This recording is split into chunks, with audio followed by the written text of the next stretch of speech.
Unmute. There we go. Hello, everybody. Good evening or other time zone that you may be in. I am here with my dear friend and mod, Moko. Say hello, Moko. Praise the Omnissiah. Yes. And we are here to learn some Warhammer lore. Welcome, everybody. Hope you're all doing good. Yeah, we got a little Moko with us, a little guy. Hello. We'll give him a little pat. Stealth and pet this. Get a pat. Yeah, I made you a little pat. Hello. Hello. And you just wanted to stealth and pet the noodle? Well, too bad I caught you in the act, red-handed. Okay, so let me get Moko's little stream up here. A slideshow. It's very innovative. It's top of the line. It's bright red. It's only images.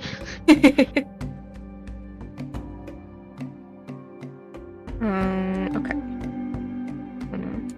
There we go. And hold on, I got this. I'm all prepared. I know what to do. I'm ready. Oh. There we go.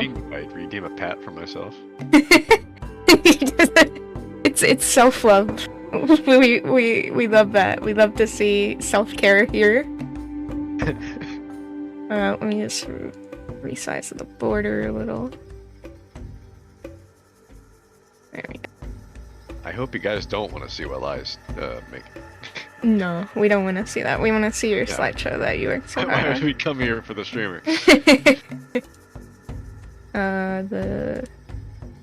Where's the border?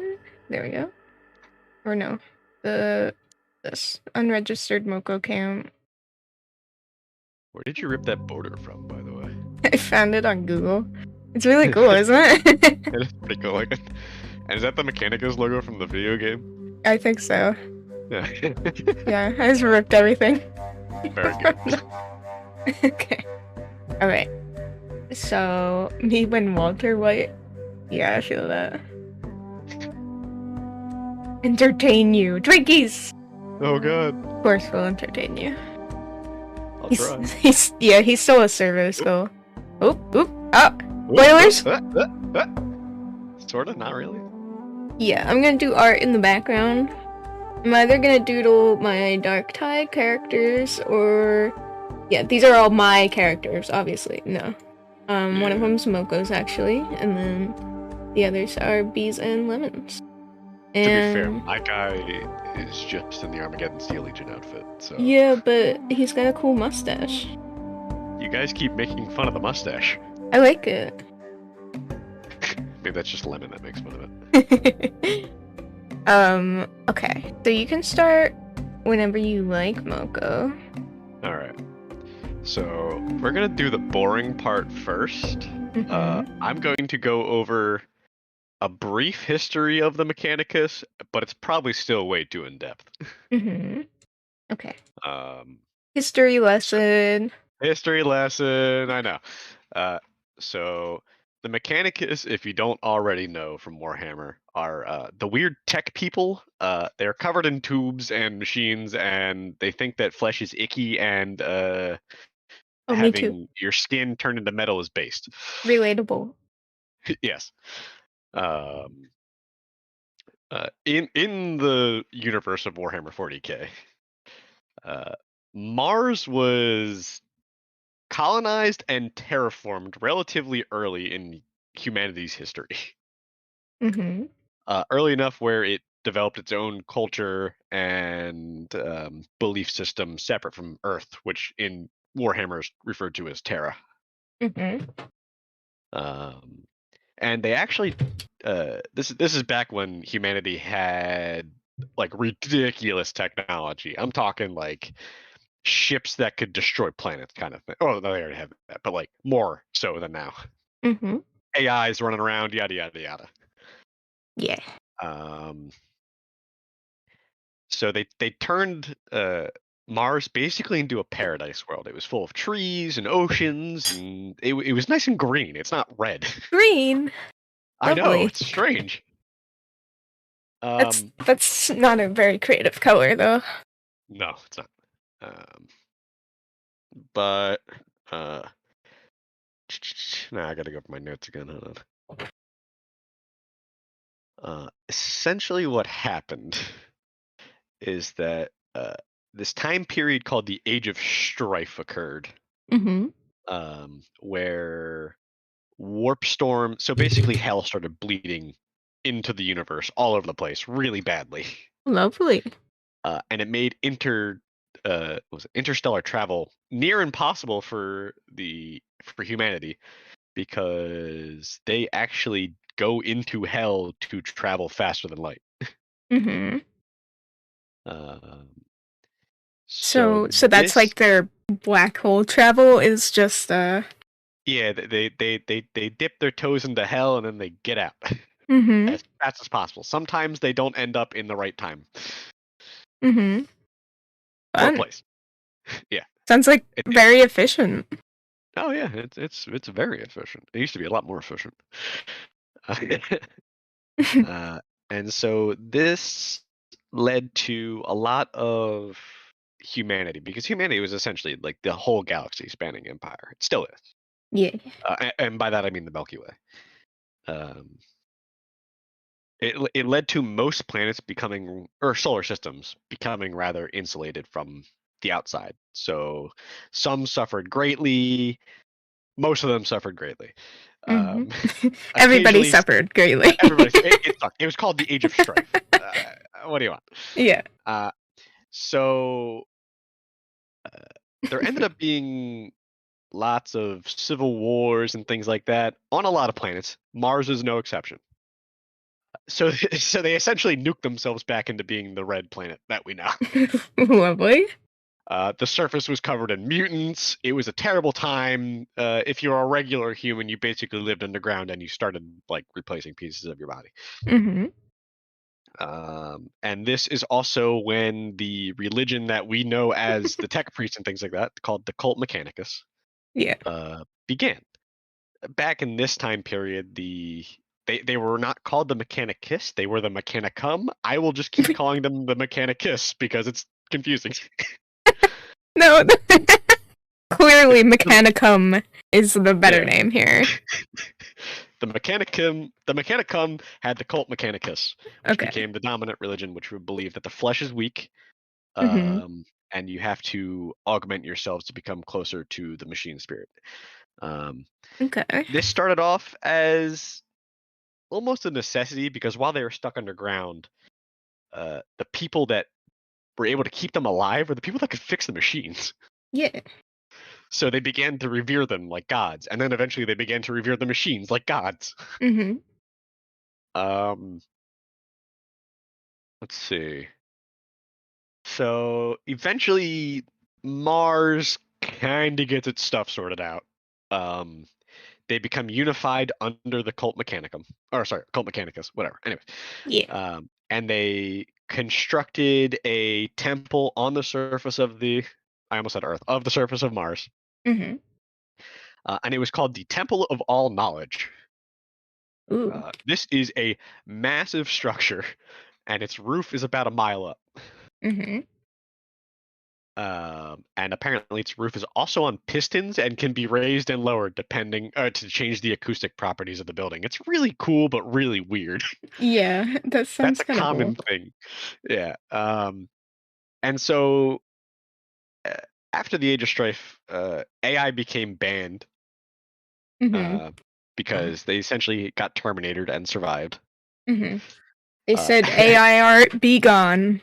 yeah, AI art is stinky.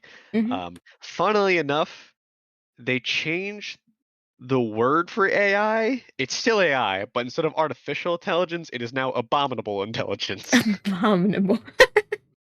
This is the kind of dumb stuff So it's silly. so, I know. And so various forges and places like that were built on Mars, and they essentially made magic space Wi-Fi. Um, using servitors, Mm-hmm. which we'll get into a little bit. I know we've splurged about them a little bit to you. A little Um, bit. which all of this leads into a large data bank at the main temple called the High Altar, and that basically holds all the knowledge that the Mechanicus knows.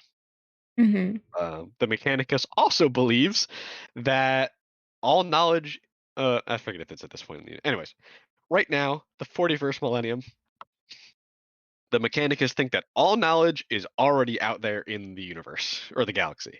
That there's Mm-hmm. nothing to be invented; it has to be found because they're crazy. Yeah. But that's, I guess, not quite yet. So that's the first part of their history we'll talk to. Now, a 14-foot tall man in golden armor appears on a golden ship. Mm-hmm. This is the Okay. Emperor of Mankind landing on Mars. Yeah. So he just shows up. He shows up and he goes, "Hey, I've unified my planet. I won't wage war with you, and I'll let you guys do your own freaky thing if you just make machines and weapons for me." Mm-hmm. And it goes really well. There's a few things that he gives them. He gives them 6 navigator households, which I don't think we've talked about to you. I don't know. I have no idea what that is. Navigators are humans with a mutation that gives them a third eye on their forehead. Okay. Like an Uh, actual eye? an actual eyeball, I think. I Oh. believe. Sometimes Mm-hmm. they have discolored skin, yada yada yada. Um, but this allows them to be on a naval vessel and travel through the warp. See. So you basically need navigators to go through the warp safely Mm-hmm. because is a very large checkpoint in the warp that is Earth, Terra, whatever. Yeah. But anyways, that's a whole different topic, and that we could be here for fucking forever talking about that. Um, so this giant man appears on your planet, says, "Hey, I won't try to destroy you, and I'll let you keep doing your own thing if you help me out." And they see him as basically the embodiment of their god. They Oh. call him the Omnissiah. Mm-hmm. So there's the machine god, which is the whole point of their religion, and then he's basically their Jesus. I see. Because they see him as this man with no emotion, um, cold, calculating, can fix any machine with just a touch. Yeah. I mean, to be Uh, fair, if like a giant man landed on our planet one day and was like, "Hey, I'll spare you," then I think everybody would be like, "Oh, yeah, that's praise, true. But to praise." be fair, he was also a very brilliant scientist, Mm-hmm. mostly with genetics. See. Um, but not all of the Mechanicus were super keen on this. It was Mm-hmm. about half and half. I see. And this is where the Horus heresy happens. Mm-hmm. I'm sure you've heard us use the term plenty. Uh, Essentially, half of the Imperium of Man turned on itself uh, in either in straight up revolt or in worship of chaos or something along those lines. Yeah. Um, the leader of Mars himself actually turned traitor. Oh. The leader of the Mechanicus is called the Fabricator General. Mm-hmm. He sided with Horus heresy. His second in command sided with the Imperium. Okay. So So did he like become the new leader then? The second leader? yeah, basically. Again, civil war happened. The Mechanicus' war was more insular to themselves, but they still provided technology to the other parts of the Imperium. Hold on, I need a drink real quick. Mm-hmm. Um, so the general of the fabricator, the deputy of the fabricator general and the fabricator general now hate each other. Mm-hmm. Um, and for whatever reason, part of the solution to solve this was the council on Earth to who pat me? Me. Oh, okay. The council on Earth formed a new adept, which I don't entirely understand the point of the adept. Adept is like the title given to the Adeptus Astartes, Adeptus Sororitas, things like that. So it kind of just integrates them more into the Imperium, from my understanding. Mm-hmm. And the traitors would later be known as the Dark Mechanicum. Yeah, the evil guys, the cum guys. The cum guys. The good guys are the Mechanicus. They're sus. Cum is bad. Yeah. So now we're going to skip forward 10,000 years, and now we're post-heresy. Now we're in the 41st millennium. Oh shit. So we were in Warhammer 30K before? Yes, that was 30K and before. I see. So now so back then they were about invention and things like that, and like the betterment of humanity. Mm-hmm. They still didn't see any intrinsic importance in humans. Mm-hmm. But over the next 10,000 years, they became more fanatical, more dogmatic. The ability to innovate became limited, and in certain cases, complete heresy. So you'd just be shot for it. Mm-hmm. Well, no, not with them. You wouldn't be shot. That'd be a waste. But so you weren't able to create new things. You're only able to really find these blueprints left over from what was known as the golden. I forget the name of the actual time period. It was either the Golden Age or something like that. It was before the Age of Strife, where humanity was bussing. Mm-hmm. So they're trying to find these blueprints. They're called STCs, with not STD, which okay, important note. Which stand for Standard Template Construct. Sometimes these STCs they find are AIs, Mm-hmm. and that's its own can of worms because AI bad. Yeah. But like even the thing that's keeping the Imperium kind of glued together. Oh, thank you, Popcorn or Pope. I don't know. Popcorn. I don't know. I can't read. I do that every time I look at his name. It's okay. So they even lost the ability to maintain and repair the thing that was essentially gluing the Imperium together, which is the Golden Throne, which is where the Emperor is stuck. Uh-huh. So that's slowly degrading over time, which is fun. Yeah.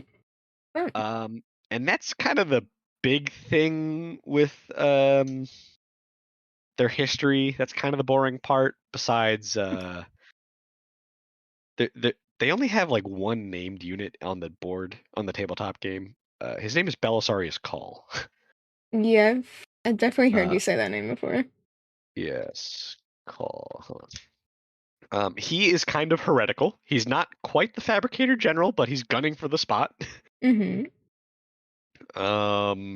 And this is a massive man who has been alive for 10,000 years. Oh, okay. I'm actually going to, let's see, close out of my slideshow for like half a second here. Hold on. Oh, don't look at that. This is Belisarius Call. What the fuck? Why does he look like a slug? He just kind of does. Also, here's him next to a Space Marine. He is fucking huge. Wow. Yeah. And Space Marines are like 8 feet tall.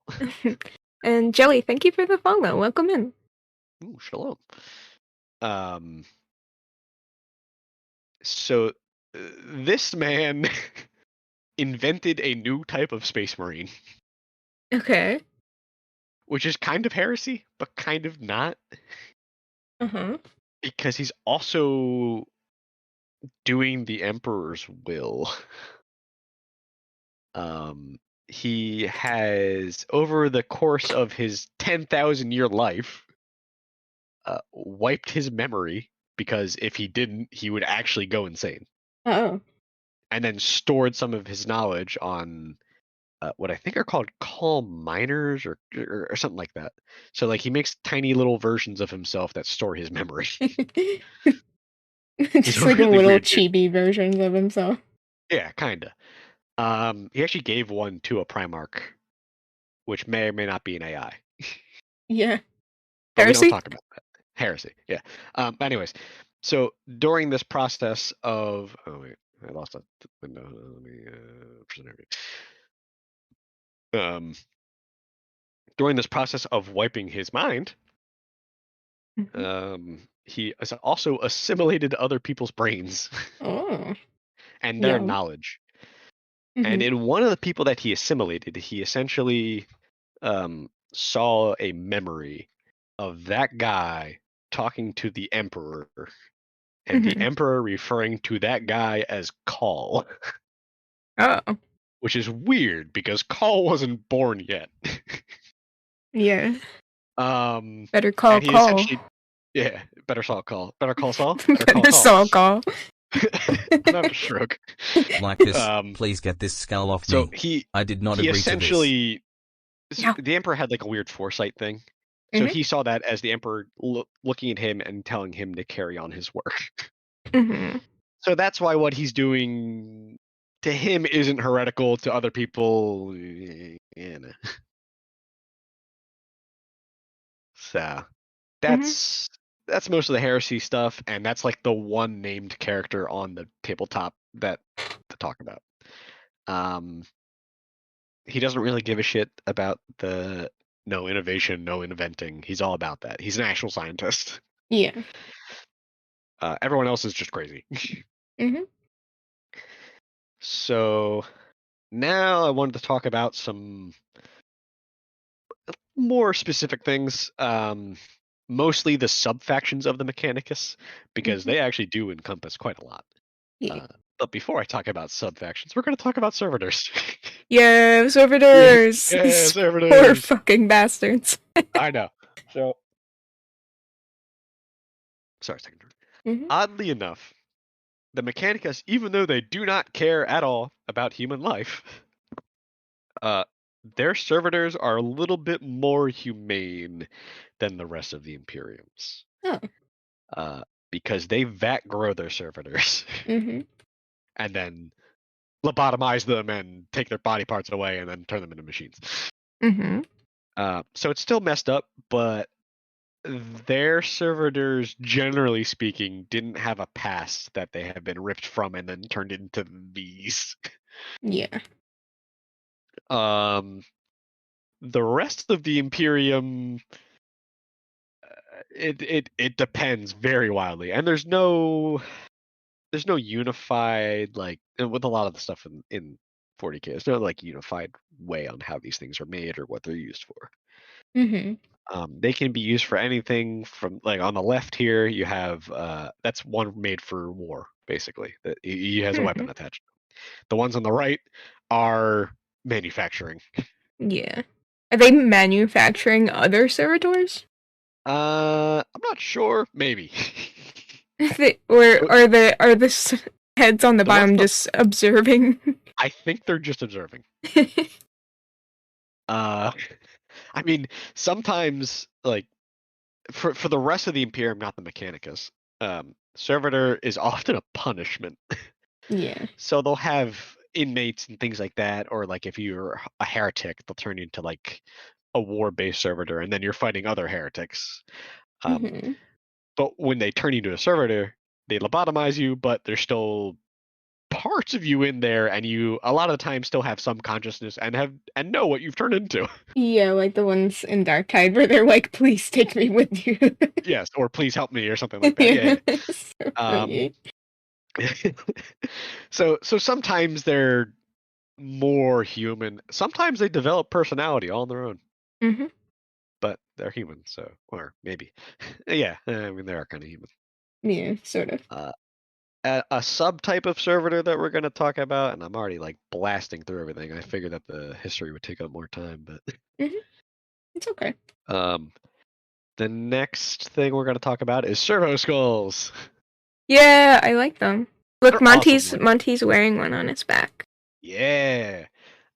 Servo skulls are typically they typically hold data. And it's actually an honor to be turned into a servo skull. Oh. Because that means that you are deemed worthy of the Omnissiah even in death. Depth. Yep.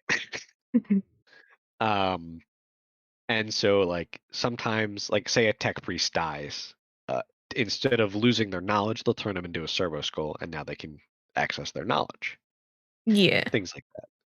But they're not like, oh, Vaught, thank you for 8 months. Thank you. Yo.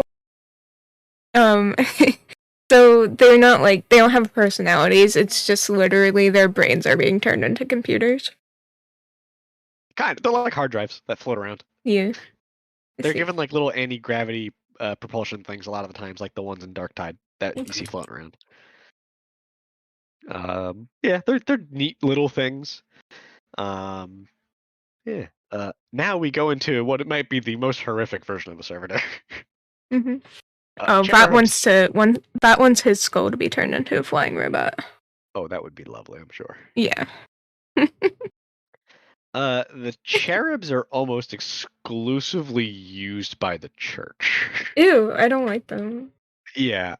So I had a misconception that they were babies. Are they not? They are not babies. Okay. They are vat grown, which kind of helps, I guess. But they are vat grown specifically to look like babies. Okay. These are fully grown adults. Mm-hmm. Like, look at the face on. Yeah. I don't know if you can see my mouse. Like that one. So they are used primarily by the church, widely by the Sisters of Battle. Mm-hmm. And they carry munitions and scriptures and whatever they need.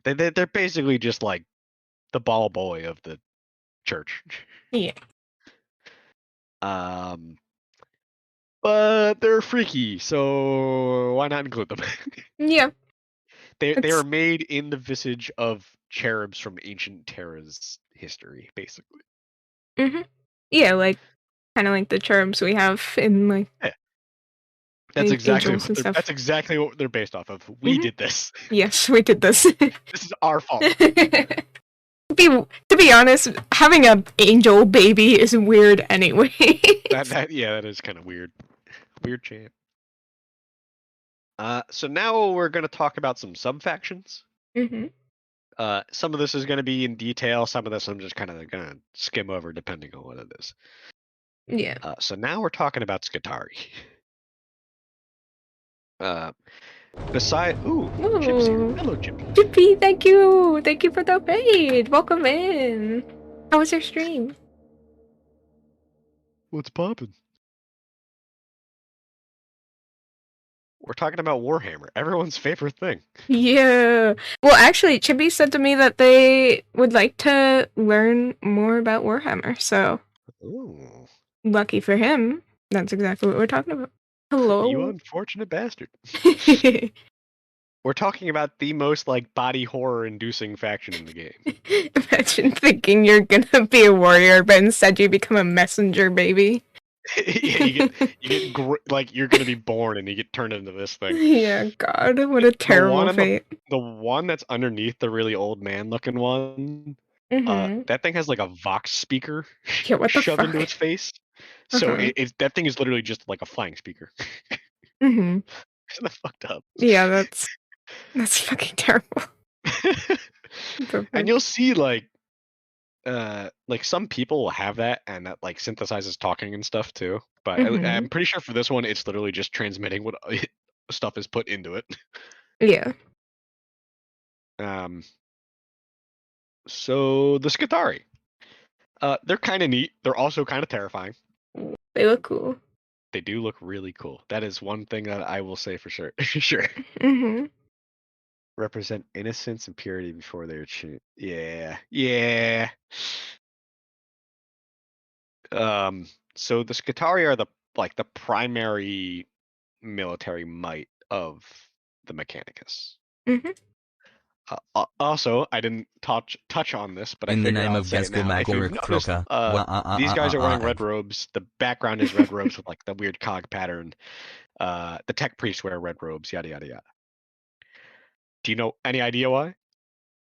For the red robes, you said? Yeah. No. The planet they originate from is red. Oh, that's a good reason, actually. Initially, it acted as camouflage.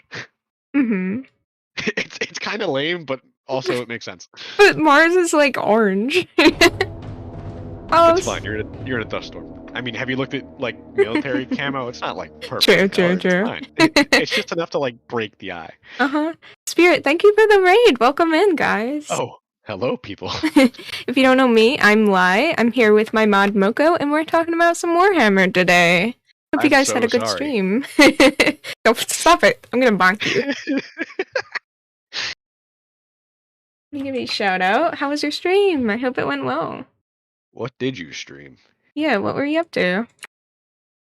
A were raid. A Wolfie friend. Very cute. Thank you so much. See art? It was great. Ooh. That's awesome to hear. I'm glad. Thank you so much for choosing to raid me. Wrapping up your book's fundraiser, you reached your goal. Oh my god, congratulations! That's awesome.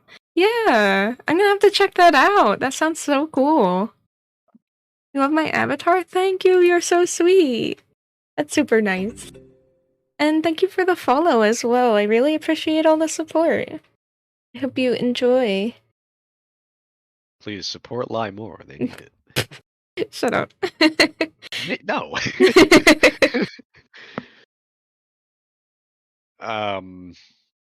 Where was I? Okay, yeah, Skatari. So there's the tech priest. They are in charge, but the Skatari are like the main military. They're essentially cyborgs. There's not a whole lot of personality there. Yeah. A tech priest gives a command, and they kind of just do it.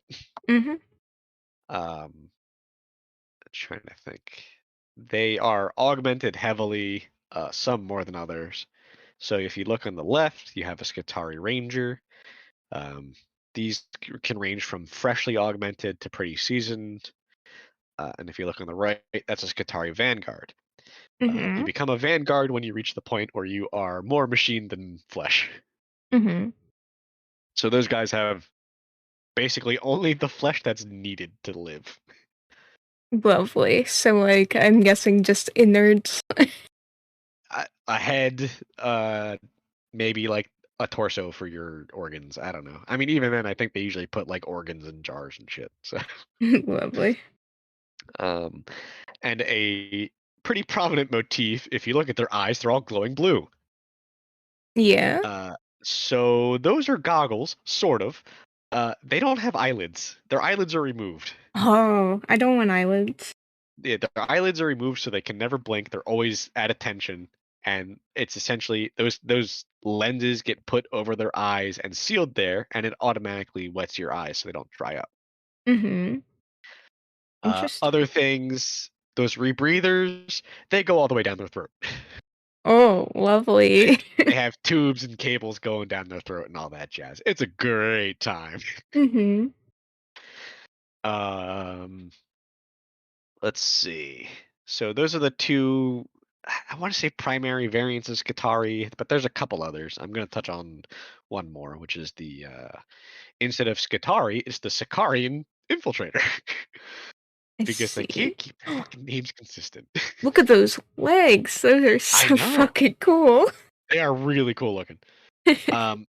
So you don't start out as a Sakarian Infiltrator. These are usually either Rangers or Vanguards, which are damaged beyond viability. Yeah. So either blown to bits, burned terribly, dismembered in other ways, yada yada yada. So this is, you're a very useful part of us. You're a very useful member of this like military. The Messiah has used for you. We're gonna give you more robotics, and you're gonna become this like stealthy thing. Nice. Yeah, I mean, most of their thing is like infiltrating. It's in the name. So. And now I'm going to talk about some of their equipment. Or do you have any questions or anything you want to say? Sorry. No, go ahead. All right. So this is a galvanic rifle. This is like bog standard Skatari equipment. It is designed to look similar to like an old flintlock rifle. And it shoots these things called galvanic servitor bullets.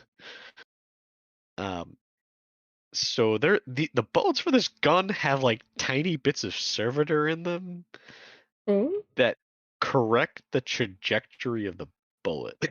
that's rad. It is awesome. The other thing it does, the galvanic part of it, is it's got a galvanic cell in it. And I will read an exact quote because it's complete bullshit. Okay.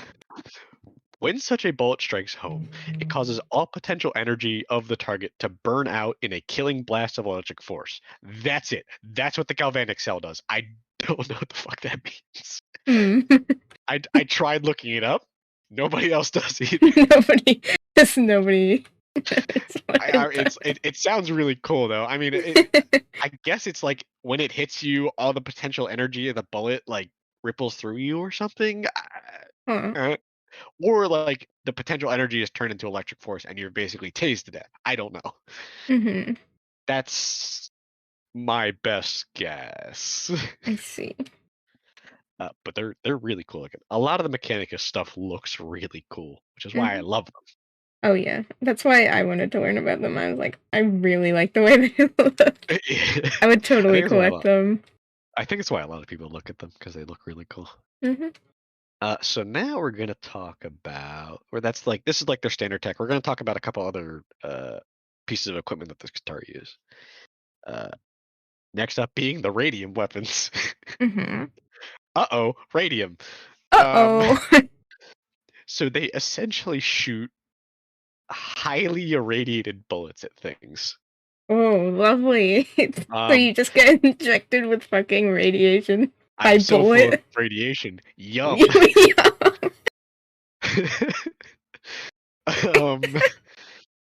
So these guns also slowly kill the user. Mm-hmm. But also human life has no intrinsic value. I'm gonna say that a lot. But Incredible. Skitarii are like built to have a lot of radiation resilience, so it doesn't affect them as much as like if a guardsman picked this up, they'd be fucked. Oh, yeah.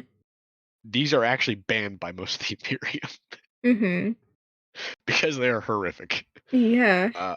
I am going to read another quote. Okay. As dangerous as they are to their wielders, radiant weapons are far more deadly to the enemy. Armor may repel the solid rounds, but only the most heavily reinforced battle plate can protect the target from the baleful energy given off by the hyper-irradiated bullets. As more and more shots are fired, the area becomes increasingly saturated with radiation until a localized radstorm occurs, striking down the enemy with radiation sickness and leaving the ground beneath their feet saturated and lifeless. The radium weapons are so volatile that they will eventually kill their wielders.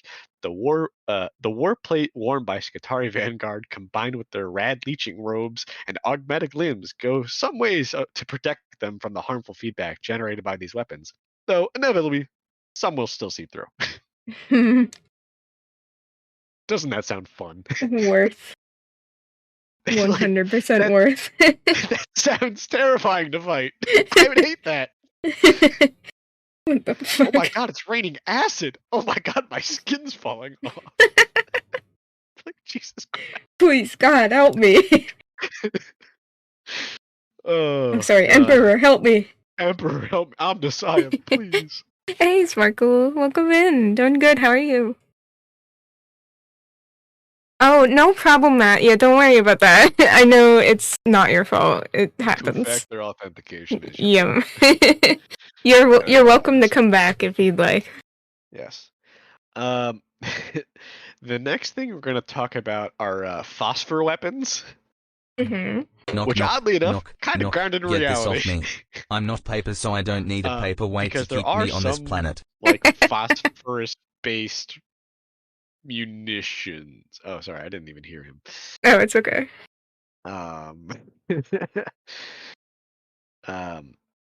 But these weapons are pretty horrific. Weapons. It's mostly ammunition, but they have specialized weapons for them. But they also are no longer able to be produced. Mm-hmm. They lost the ability to produce this long ago. and it's essentially only used for high priority targets.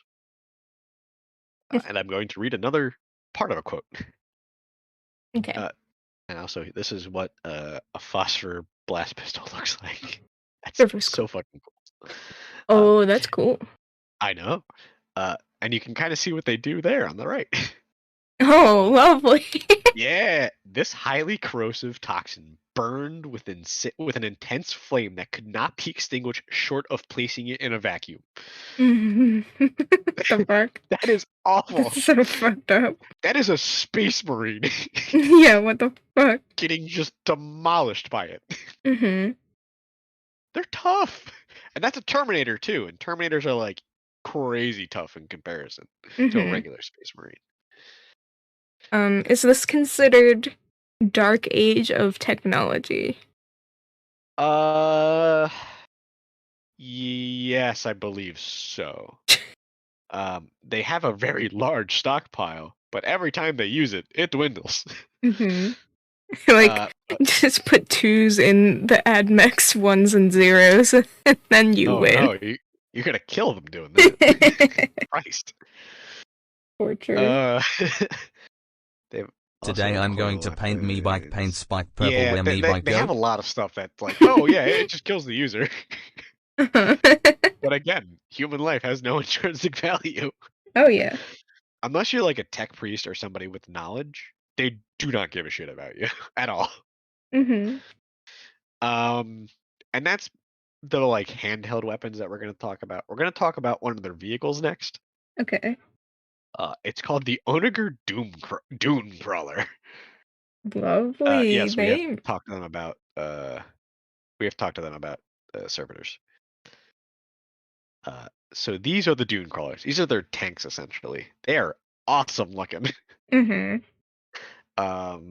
They shoot. I forgot to look at what the gun was. And I believe it's I believe it's a coil weapon. So it's like it shoots heavily. It's like it's a.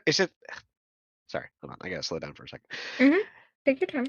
They essentially shoot like blasts of radiation, from what I understand. See? Another lovely weapon. Oh yes. And then they have other guns that are like that can be put on it, but that's the primary weapon for them. Mm-hmm. These are manned by 2 people. Okay. They are manned by a Vanguard, which is piloting it, and a Ranger, which is mounted on the gun. Mm-hmm. The Vanguard on the inside is essentially dropped into a soup that's on the inside. It's like gross. Soup? It's briny, and it helps them mesh with the machine spirit and communicate with the machine. And now I'm going to read another quote for you.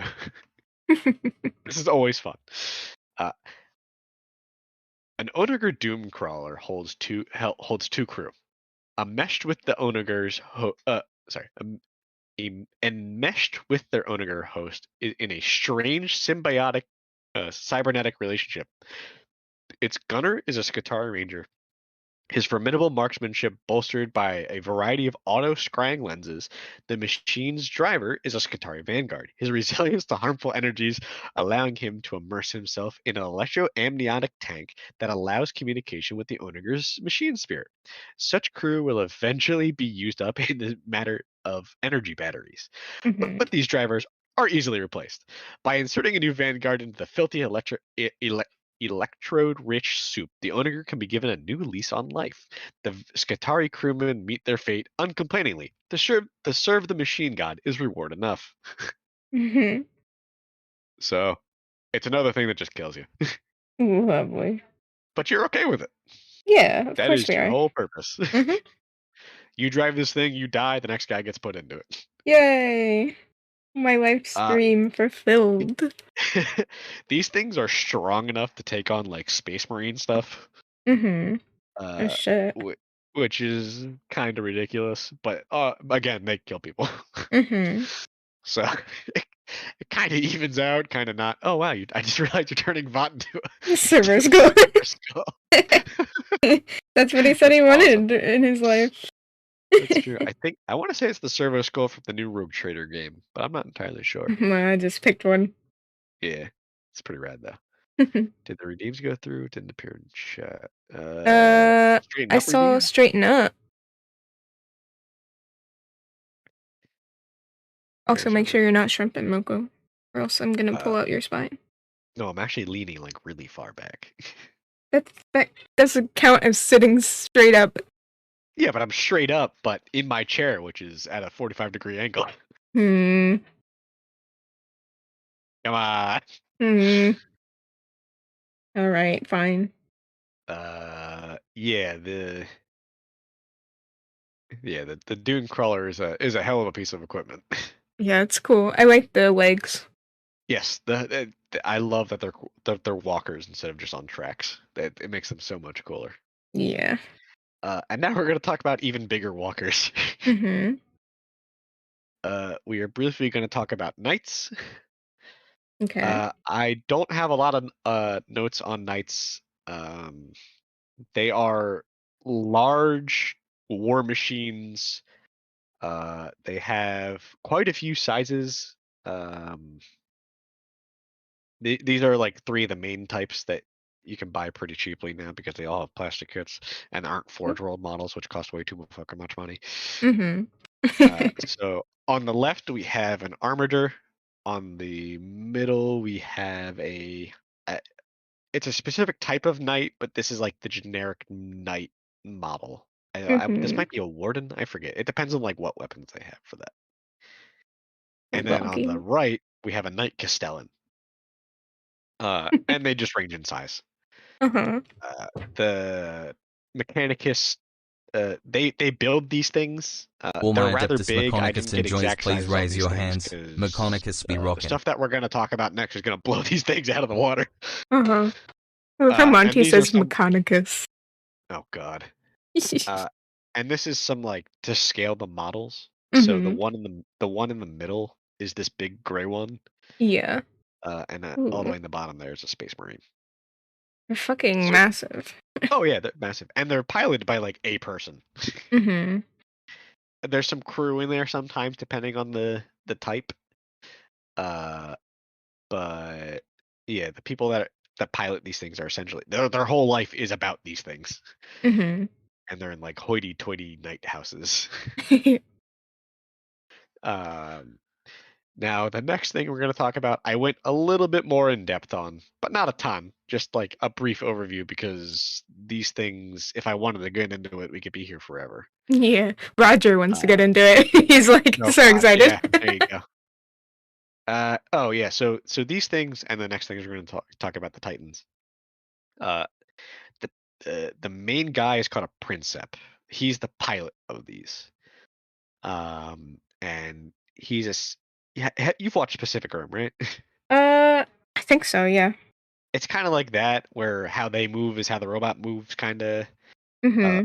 If their arm gets blown off, they feel it. Oh, lovely. Like it can actually cause damage to their limbs, kind of thing. Mm-hmm. And sometimes the machine spirit of the machine will override the pilot, and it'll do whatever the fuck it wants. Mm-hmm. You know, good times. It'll go on a rampage sometimes, depending Oh, on how bloodthirsty it is. we love that. Yeah. So now we're going to talk about Titans. Ooh. And these get ridiculous. Like, Mm-hmm. actually absurd. So we're going to talk about so there's quite a few different types of Titans. We're mostly going to talk about the types that are on the tabletop that they actually have models of. The Titans aren't as producible as the Knights because they're huge. Mm-hmm. And even then, some of them just can't be made at all. But Yeah. that's pretty common in 40k at this point. So Mm-hmm. you're probably used to me saying that. Yes, So we're going so to they talk about just can't be remade by yeah. the general. If you lose them, that's a huge loss. Yeah. But god damn, do they fuck on the battlefield. So we're going to talk about the smallest one, which doesn't have a model. I don't have any like exacts on it. It's called the Rapier. The Rapier Titan, it's a Scout Titan. It's the smallest. It's the fastest. It was used for scouting. But nowadays in 40K, it's almost never seen. It's essentially obsolete because this is the Scout Titan of the 41st millennium. Oh, it looks like a little doggy.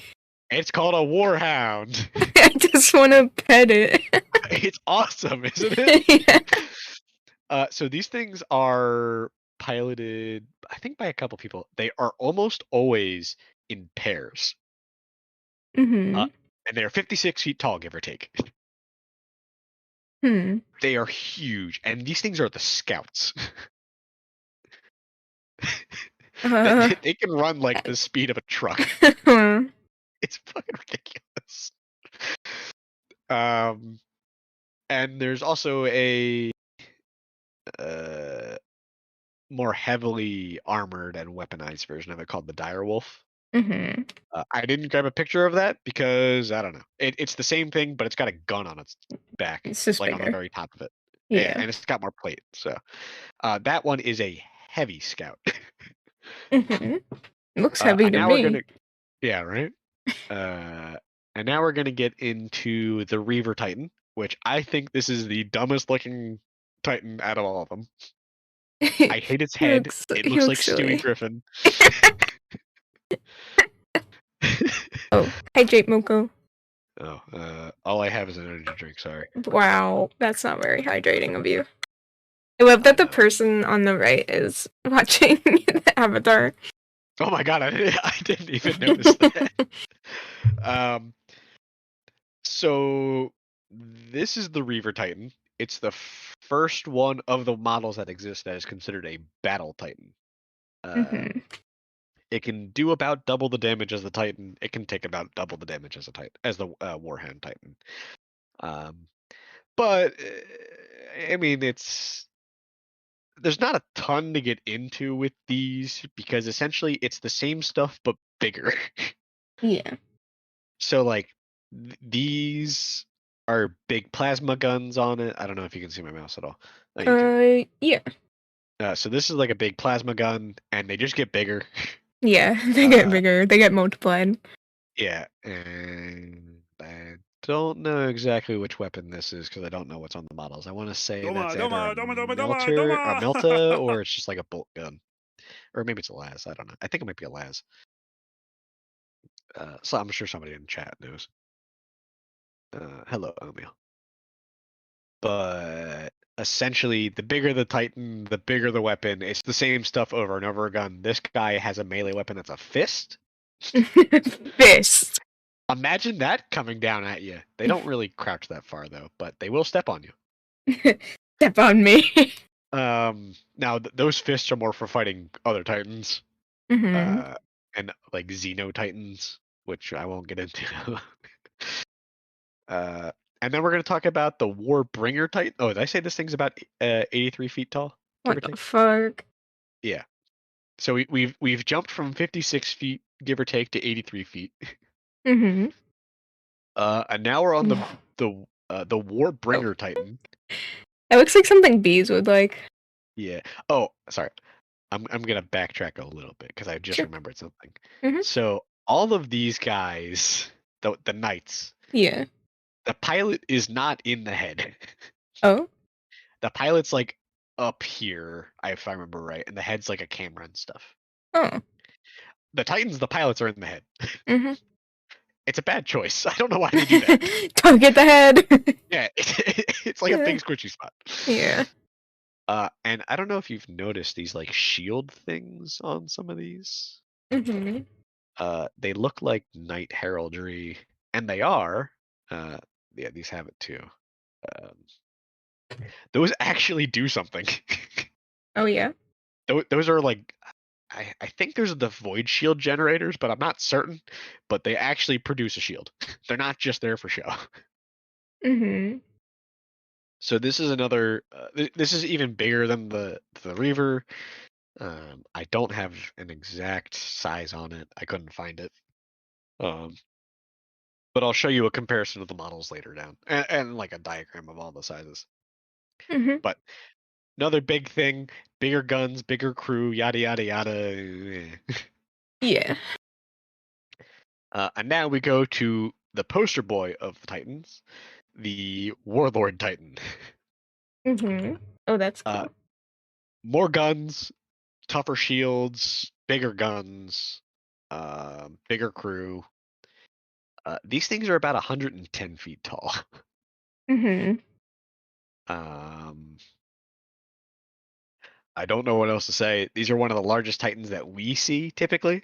Yeah. And most people don't see Titans, but if you're going to see one, it's probably this one.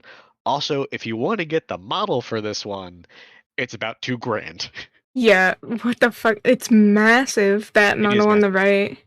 Oh, yeah. Oh, listen, this next picture. Just put your newborn daughter next to it. These things are gigantic. The fuck? It's ridiculous. So what's a baby? Usually like 2 feet long? Something like that. Yeah, this is the size of like a 1.5, like a 2-year-old. Probably. Yeah, what the fuck? It's ridiculous. This is your sibling. Yeah. And then the next type of Titan is called the War Master Titan. Game-wise, it's relatively new. Lore-wise, it's kind of always been there, but it hasn't really been on the tabletop until recently-ish. There's no full-sized model for this one yet. It's only for like the miniature version of all the Titans called Adeptus Titanicus. Which I don't know if I have a picture of that, but like the size of a knight in this, like, so there's Kill Team, which is its own game. Titanicus is its another game. It's all about Titans. And like those big knights that I showed you are about the size of a Space Marine, if I remember right. Yeah. Like the model wise for that game, so like the scale's all fucked up, but so you can get these ridiculously large ones and not have it be like 7 feet tall. Not that this one gets to be 7 feet tall. That's the next one. Yeah. So this is the War Master. It's about 134 feet tall in universe. More guns, bigger. Yeah. Big gun, go pew pew. And if you look, this one has like a quad barrel plasma gun, like 2 of them. The one on the left has a giant chainsword. Yeah. What do they really? Is that necessary? Like, what are they fighting with that? They fight other Titans. Oh, just other Titans. I mean, they can also be used for siege, but like that's often for other Titans. So yeah. The next Titan is kind of ridiculous and in universe can no longer be produced. It's called the Imperator, or it's a class of Titan with like 2 subtypes. Is that a building on its back? It's a church. That's so good. It's a whole church. Hope's up there piloting. So these are the Emperor class Titans. They're essentially walking cities. They're no longer able to be produced, so if you lose them, you're screwed. They're about 492 feet tall. Do people like live on it? They are big enough to fit an entire regiment of either guard or like Scutari. What the fuck? Like these are walking cities. These are like absurd. And I'm pretty sure the one on the left and probably the one on the right are the Imperators, which are the general purpose ones. There are also Warmonger Emperor Titans, which are dedicated long-range fire support. Dear God. Which these are not. The only models for these are like the really small ones, which I think are in this next picture. Yeah, so these are like the Adeptus Titanicus models. The one on the left is an Imperator. Yeah. The one all the way in the back here is a Warlord. Like it's also the range of size when googling like the Imperator class Titan is wild. It is like it can go from like maybe the Statue of Liberty to like 400 feet tall. So I went with the big one. Yeah. Depending on there was an old model in epic scale too, which is like an old. Anyway, I'm not gonna get into that. The church will come for you if you don't. Hey, why is that church getting closer? Oh my God, it's shooting at it. Also, look at its feet. Yeah. It's you can fit tanks in that. Like they come out of that. People come out of that.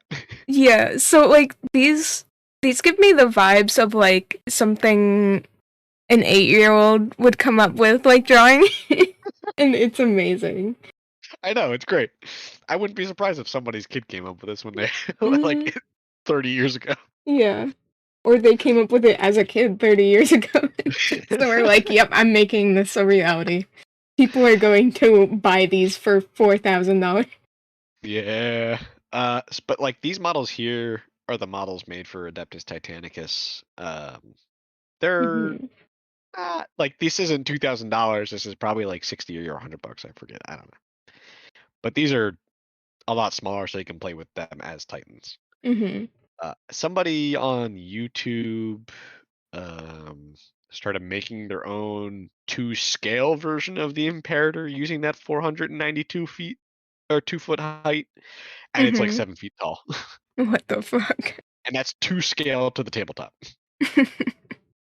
Which is ridiculous. Like the guy is turning it into a board to play Warhammer on. Jesus Christ.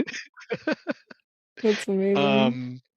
This is just like representing the size of all these things, starting with that knight I was talking about, and then going all the way up to a war master. Mhm. It's just stupid. It's ridiculous. Adeptus ridiculous? I did get some of my stuff from Adeptus Ridiculous. I'm not gonna lie. That's But fair. also some of the quotes I use are the same as them because we looked at the same Wikipedia article. Yeah. You can only get so much different information from places. Yeah. And honestly, this is most of what I have. This is the last slide I have. Mhm. The only other thing I wrote down was the Knights, but we already talked about that, and that was just saying that they're like the Titans, but not as big. And the Legio Cybernetica, that is the part of the Mechanicus that specializes in robotics. So Mhm. they weaponize servitors. They make they actually use robots, believe it or not. Yeah.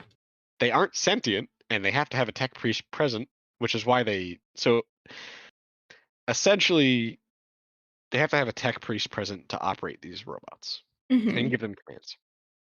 That is the machines that they use are wildly hard to make. They're very effective, but it's not scalable. Is the Mhm. Warhammer 20K? I don't know what 20K is. If you're talking about like Horus Heresy, yes, those are the same universe. Anyways, so servitors are weaponized because it's more like resource efficient Mhm. than having robots and tech priests walking around Yeah. because they can be a bit more autonomous than the robots. The robots are basically just given a routine to follow and they do it. Yeah. Or they're given a direct command and they exact that exact thing. So, Mhm. do you have any questions or anything else you want to talk about? Like that you want to learn about specifically Mm, for the AdMech or Warhammer in general? uh I know that's a big question because Warhammer is fucking ridiculous. I'm processing everything right now.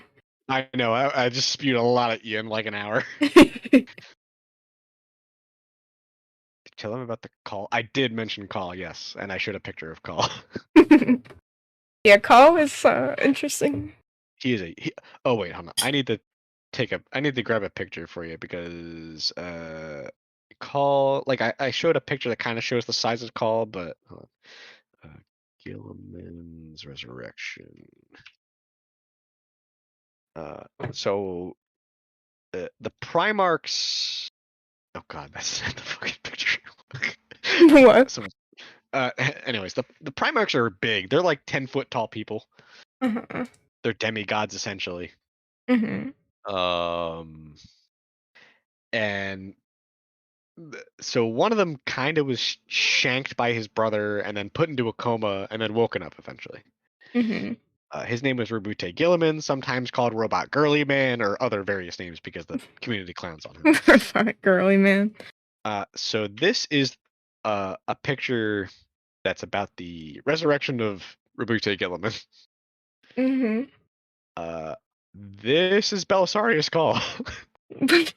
He's so tall in the background. He's so big. He's like the same size as Gilliman.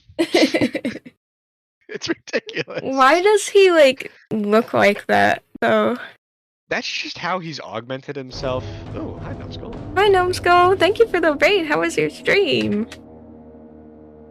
Thank you. Welcome in. Let me see if I can shout out you. I don't know. Only one shout out can be active at a time. I hate that. Because Bees is still pinned. Is it? It goes away for me. I don't know. I don't know. Oh. Wait. Oops, I shouted out Bees instead. Numbskull. Yeah, I win. I got confused. I'm sorry.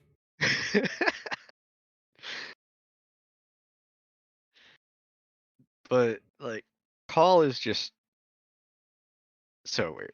You're asking why he looks like that? Yeah, like why is he like so? Why does he look like a slug that's dressed up in like a? why is he a slug? Because that's what the designers made him. I don't know.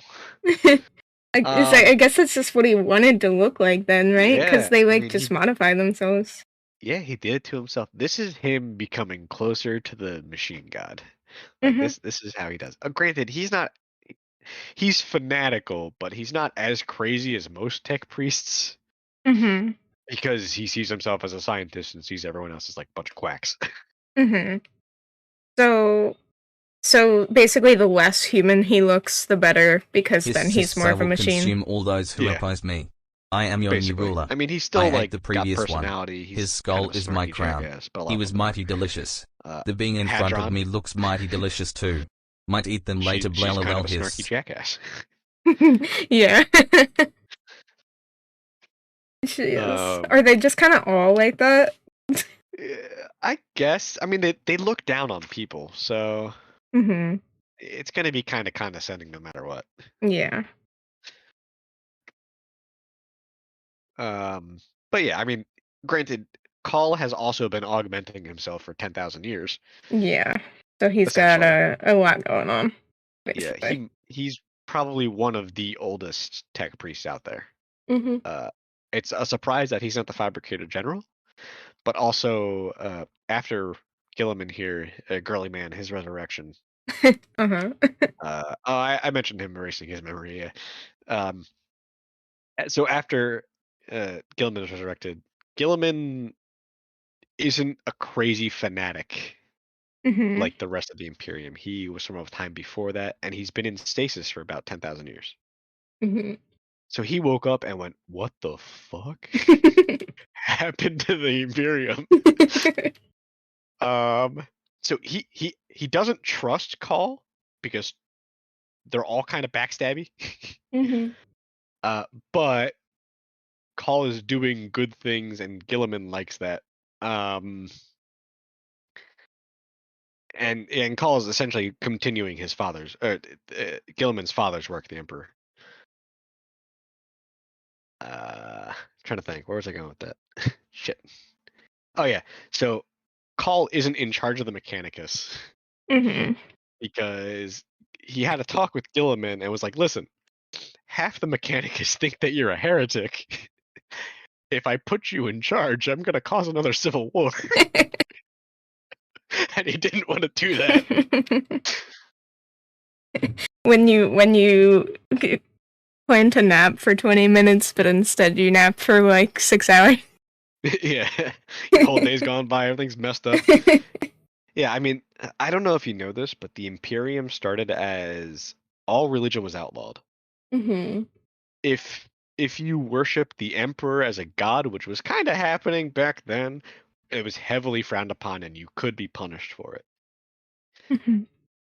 But then eventually it just became like the whole thing of the Imperium. It's the Mechanicus have always been kind of crazy and religious, but not as much so. Yeah.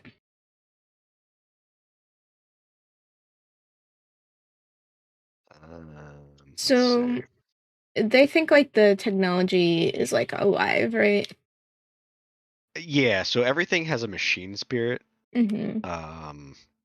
What that is? Basically, like, does nobody have any idea, like, what they're talking about besides them? Kind of, yeah. So like so every piece of equipment has a machine spirit. Everything from like a las gun has a machine spirit to a tank. And so like for a las gun, you don't need a tech priest to bless it to use it. You more or less just give a guardsman some holy oils and incense and go, all right, do this ritual, then go out and do your thing. Mm-hmm. Or for like a Titan, when you're gonna go get a Titan ready, you have, and I'm basically stealing this from Adeptus Ridiculous. You have like 30 guys in a room for a week going humna humna humna humna. Amazing. It depends on what it is, and sometimes the machine spirit actually sway. Like for Titans and Knights, they have really strong machine spirits. Mm-hmm. Are they AI? Maybe. We don't know. But sometimes they override the driver and will just do their own thing. Mm-hmm. See, that's scary. Yeah, it is. You have this like 7-ton piece of equipment running around and stepping on things and shooting them. Sometimes that's true. Yes, that I did forget about that. Yeah, sometimes like they'll just keep going. Interesting. It's a really weird thing. It also like many other things in Warhammer. It seems to depend on the writer. Mm-hmm. A lot of power levels and how things operate vary from writer to writer. Yeah. And also, it's been around for 30 years, Mm-hmm. something like that. So Yeah. things get changed and yada yada Yeah, yada. they evolve, and you can't keep it the same way. Like you can't have something be super coherent if it's been evolving for 30 years, right? Yeah. Ah. Uh. Bees has just reminded me of something which I did not mention. A shard of God that lives inside of Mars. Yeah.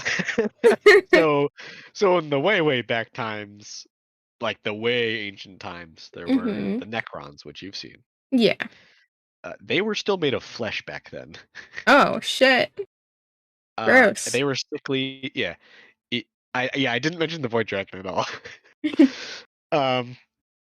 And they fought the gods of the galaxy basically, and kind of won, kind of got their asses kicked. They to fight these gods called the old god or the old ones. Mm-hmm. They made a deal with these weird like star god things called the Catan.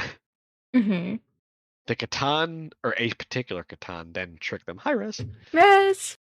Hi. And they went, hey, we don't want to be sickly. We want to be like able to live more than 30 years because they were on a planet that's constantly bombarded with radiation. And they got turned into what they are now. Most of them are soulless killing machines. Yeah. Which, funny enough, the Mechanicus see as abominations.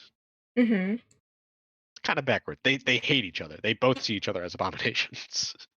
Mm-hmm. Yeah, you've told me a little bit about that before. It's so weird. You think that they'd be like, "Ooh, you're a robot," but no.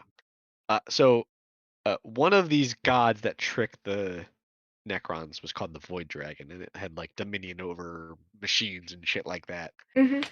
And most of these gods were split and shattered and broken. And there might be a piece, though. There definitely is a piece of the Void Dragon in Mars, like in the center of Mars. Mm-hmm. And some people theorize that might be where the belief in the machine spirit came from, because it would like slightly possess a machine and then it would do its own thing. Mm-hmm. So yeah. Ooh. I think have we talked about the chicken walkers to you before? No, but can you hang on 1 second? My Yeah. parents are calling me. You can keep talking to the stream if you want. All right. Let's see. There's a good picture of it. Here we go. That's a couple good pictures.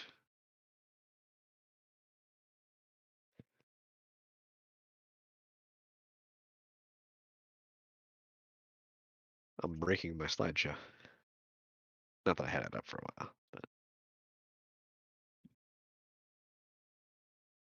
yeah.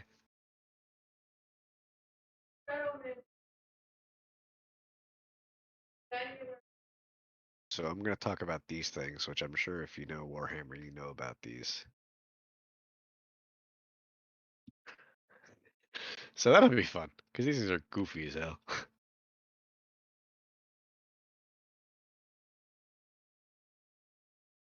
Let's see. I'm kind of going to wait until they get back, though.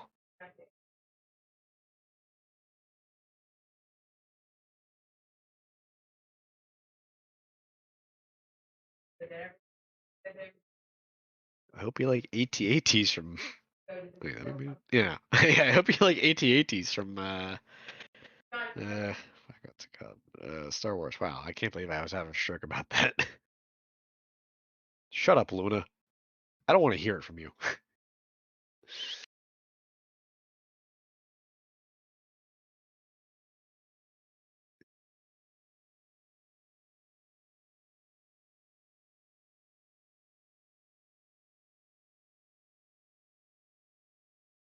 But I'm going to no. I don't want to hear that. No.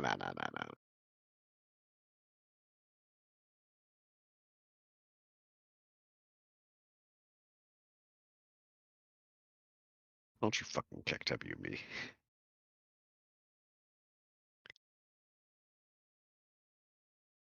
I love this little servo VOD that's been made. It's adorable.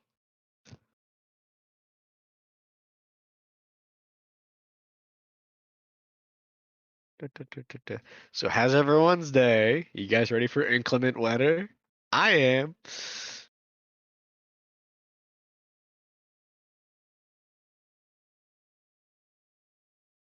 Can't prevent what's already been set in motion. I mean, I suppose that's true, yes.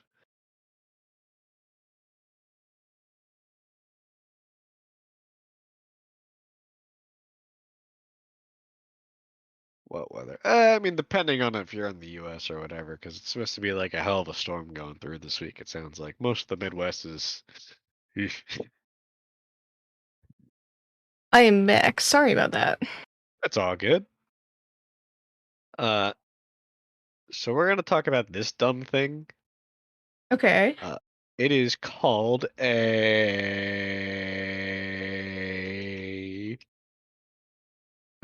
Iron Strider Ballistarius. Mm-hmm. They're just like weird little chicken walker things. I would also like to point out that these are also slightly manned by a servitor here. Oh, little guy. He looks like he's having a great time. Look at those legs. Oh yeah. So these things were essentially operated by one guy, one tech priest that knew how to work them. I think we've told you about this before. Yeah. And then he died. Mm-hmm. And he never taught anybody else how to fucking do it. He never taught anybody else the proper rites and rituals to turn them back on. Amazing. And because they essentially have perpetually working engines, because I don't know, it's 41st millennium, things can work forever. Yeah. They just don't turn them off. And when they need to use it, they corral it. Mm-hmm. And then hop on the back of it and then go. Okay. Yeah, like it's dumb stuff like this, which is why the Mechanicus is awesome, but also just stupid. Mm-hmm. I'm trying to think of other like small like allegories and things like that I can give for this stuff. Wow, that showed my desktop for a second. Your wallpaper is really cool. It swaps between a bunch of different wallpapers. Mm-hmm. Yeah, I'm trying to think. What else did I touch on? I touched on Titans, Skitarii, Servitors.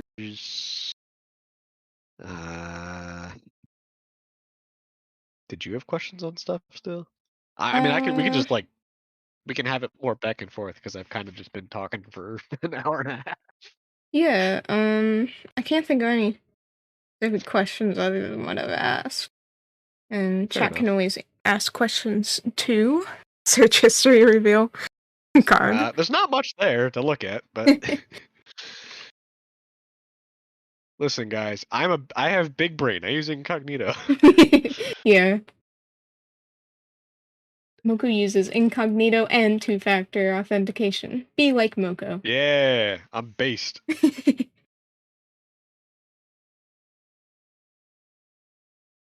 Trying to think. And so, okay, so the Mechanicus, they want to be like robots, and then the Necrons, they want to be like not robots, right? Yeah, they're a lot of what they do is try to, like, they're kind of trying to become not human, but Necron tier again. Because they were essentially tricked and then genocided. Yeah. But their consciousnesses were put into machines. But they see the Mechanicus as basically monsters because they're turning themselves into what they hate. Yeah. Interesting. And kind of vice versa, but the Mechanicus is mostly like, you're an alien, you're disgusting.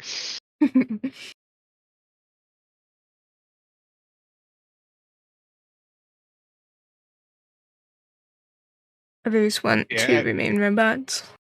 Yeah, the Necrons are very varied.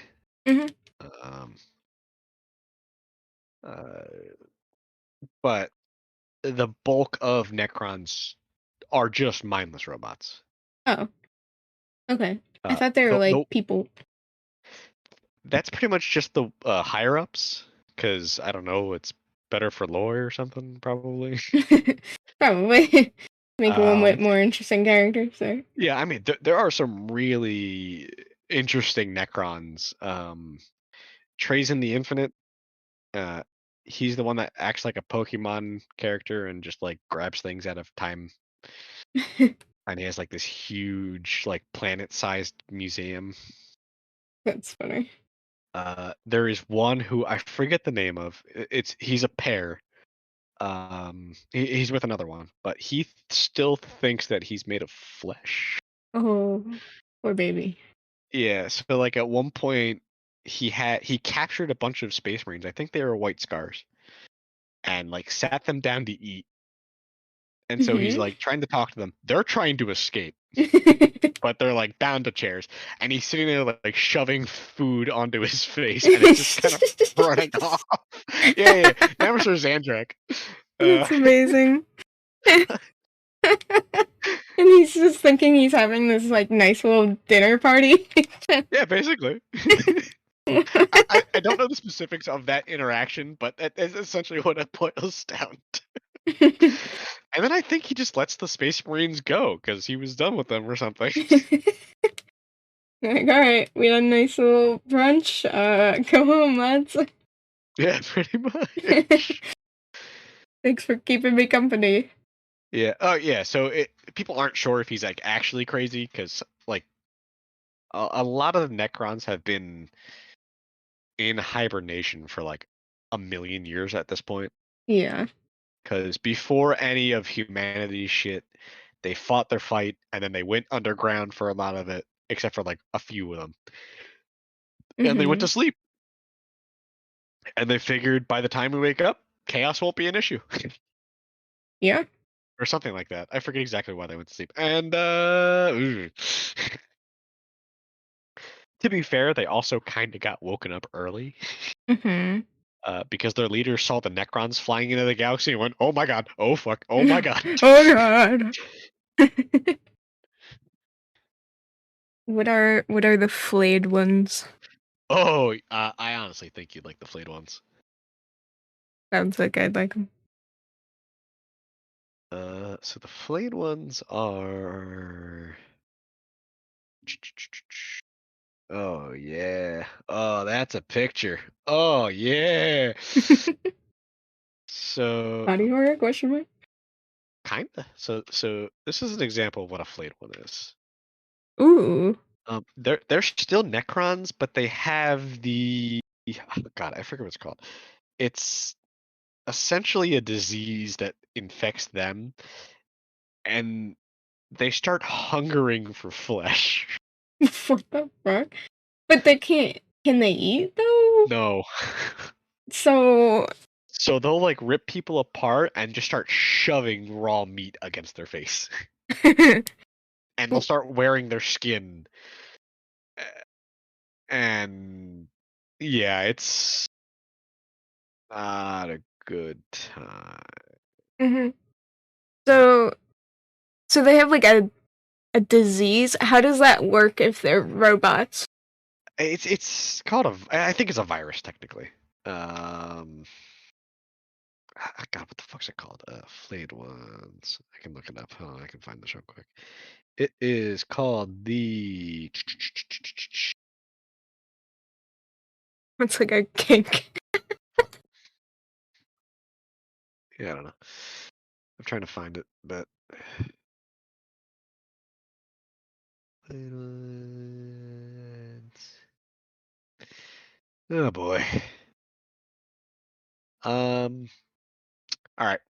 I'm too lazy to find it, but it's a virus that they get. Yeah, the flare virus. That's exactly what it is. Duh. Oh, thank you, Volk. Thank you. Yeah. But they also have this weird like pocket dimension. Mm-hmm. And they have their own like way to travel around the galaxy without jumping into the warp. It's really weird, but they're kind of cool. Mm-hmm. They're like the super edgy Necrons. They're good at melee. They come in, they slice up a bunch of shit, and they get out. Mm-hmm. So yeah. Interesting. But yeah, they're usually like covered in skin, the flayed ones. Oh, is that what that is? I thought it was like fabric. That's skin. No, Fuck. that is skin. That is something's flesh. What the fuck? Yeah, they are sick. Here, there you go. Ooh. Yeah, That's and they get like rad. really gnarly claws and stuff like that. Yeah. I don't know exactly how that happens. I think they like do that themselves, but like it's a slow thing. It's like a disease. Like there's I forget the book. I didn't read it. I just heard about it. And throughout the book, those one main character is like slowly succumbing to the flesh or the flyer virus. Mm-hmm. And it's kind of a sad thing, but then he becomes a baller, so who cares? Mm-hmm. But yeah, balling. he's ball. Yeah, I think he's like ends up being the leader of them. I don't entirely. No, you know what? I think he was a sniper, and then he slowly became like one of his, for lack of a better word, teammates saw him hunched over a corpse and shoving meat into his face, and he went, and got really embarrassed about it. Because he was trying to hide that it was happening. Mm-hmm. Interesting. Made by Catan. Yeah. Yeah, so it's like a yeah, that makes sense. Like an actual like virus. Like to be fair, Nurgle has also made a virus that would affect them. So it's like yeah, it is kind of like an addiction. And they just slowly lose themselves to it. Mm-hmm. It's actually kind of depressing. Oof. Like especially for the more especially for like the more sentient ones, like the main character of that book. Mm-hmm. It's like it's just a degradation of the mind, and then they just become basically animals almost. Yeah.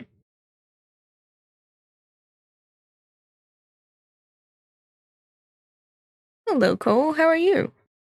I have a crippling addiction. Yeah. Yeah, they're meth addicts. They need to go to they need to go to therapy. Hi, I'm blah blah blah. I haven't touched human flesh in 30 years. Wow. Wow. Hi, blah, blah, blah. Rehab. Also, thank you for the follow, Cole. Pocket dimension. Such Yeah. fucking They like strange. just kind of show up and then disappear. It's really bizarre. I wish forget I what could it's do that. called. I want to say it's kind of like a fork off of how the elves travel through space. Mhm. Actually, the Emperor of Mankind was trying to utilize how the elves traveled through space, and then that got all fucked up by one of his kids. Oof. Because of course it did. Yeah, of course it did. His kid essentially took a sledgehammer to it by accident. Oops, I just accidentally sledgehammered the Sorry, technology. Dad. Sorry. Sorry, Dad. I broke your life's work. Also, Springheart, thank you for the follow as well. Don't worry, I'm not gonna get into specifics about that. If we talk about the Horus Heresy, I'll talk about that a little bit more. So. I Yeah. see. Let me try to fix the alert thing. Yes. I didn't realize I was covering it. Oopsie. Me? I would never. Damn it, Moko. Why are you overlapping my words? What the fuck? It's not my stream! Let's see. The Fleet ones have pretty neat models, too. Or like Tyranids? Probably. I Yeah. vaguely know what a Tyranid is. You know the Zerg from StarCraft? Yeah, they're like that, It's right? the same idea. Uh-huh. But less sentient. Mm-hmm. So. I think B's wanted to hop in here. I don't know if you want to vibe. I'm kind of out of stuff. He's got good input too if you want. Yeah, we If can he's hop still around. in if you don't mind. Yeah, I don't care. Okay. I'm done giving my lecture, so. Nah, man. How do I do this? Add friends. There we go. When you already have a group with these people. We have like 6 groups together. It's fine. Create another one.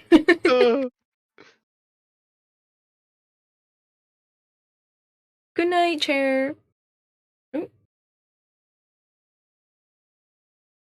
Oh, there we go. Wait, hello?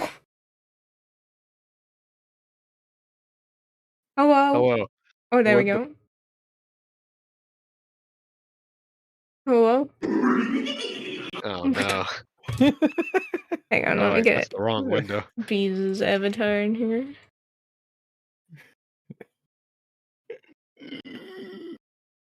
You okay, baby? Listen, now you have to redo it if having multiple people doesn't just completely mess it up. It probably does. Oh, what, the stream? No, it's good. Yeah. Hold on. I just have to...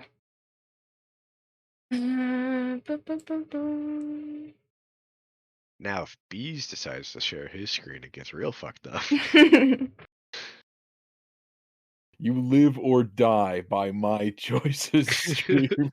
I can completely fuck the unregistered Moko cam. No. No.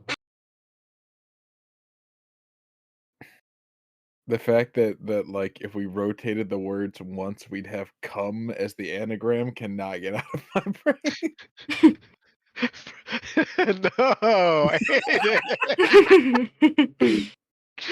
Oh shit! Put it on the "come" cam. That's a different streaming platform. Yeah, that's a different streaming platform.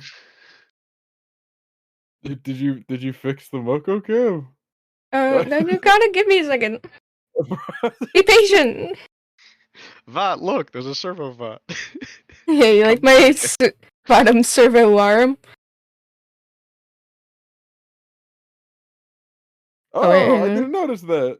Holy shit. based servo bot. I can't believe you lobotomized Bottom's alarm. He wanted it. It was his wishes. He wanted this. It's an honor to be turned into a servo skull. What is It's an wrong with honor. you? It is almost reserved. So are servo skulls for important people? Yes. I do not know much of the Mechanicus. Yeah. So they're like. He's much happier now. Say a tech priest dies, they don't want to lose that knowledge. They turn them into a servo skull. Huh. I did not know that. They're like hard drives that float around. That's kind of fucked. No, why not? never. Why not just fix the person's body? If you can keep the brain alive, why don't they just fucking fix the body? I don't know. There we go. Yeah, well-loved servants, other things.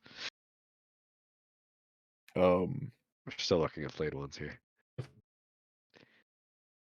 Did you want to add anything about the Mechanicus? I do not know much about the Mechanicus, but I can add a lot about the things you were going into tangents on. I don't know how much you want to tangent. Well, for one, you said that the Necrons started waking up because the Silent King saw the Necrons flooding into the universe. I meant Tyranids. You meant to say the Tyranids. Yeah, it happens. I'm talking about so much, I get lost in the sauce. So there's two reasons why the Necrons are waking up earlier than, the we're gonna wait for humanity to die. they wanted to wait for all life to die out and then just retake the universe because they felt like they had really fucked it up. And they did. Yeah, they did. They're called crypt worlds where the Necrons are sleeping. And Tomb World, thank you. Tomb Worlds occasionally go bad. Yeah. And then the Necrons wake up. This happens basically at fucking random. It's like when your hard drive just fails all of a sudden. Yeah. You get a fucking bug in the program, and then they you have a bunch of fucking T-800 Terminators walking around with guns that just stop your fucking heart. Or turn you into dust. Yep. Also, Necrons, when they teleport, it looks like an explosion. So when you destroy a Necron, it's really hard to tell if you've destroyed it or if it just decided that this fight isn't worth its time and it teleported away.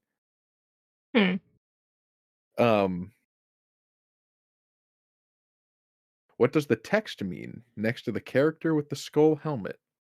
Character with the skull helmet? You mean you mean this? That's Vought, but as a servo skull. And then I was just writing like random term ideas. Is he Voughtum Servolarum or is he Servo Vought? Ignore me. They're both great, so.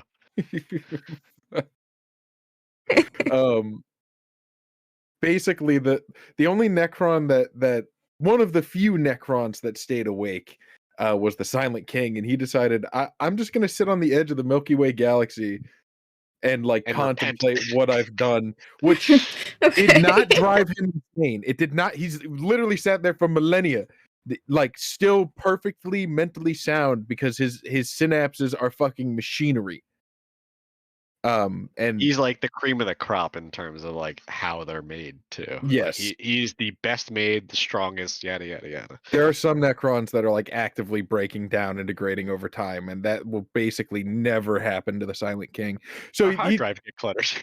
He's sitting there at an unknown year, and he sees the Tyranid hive fleets coming over from the galaxy next to ours, and he's looking at the situation and he goes, "Oh fuck, my stuff," and then he sends out the wake up call to the rest of the Necrons.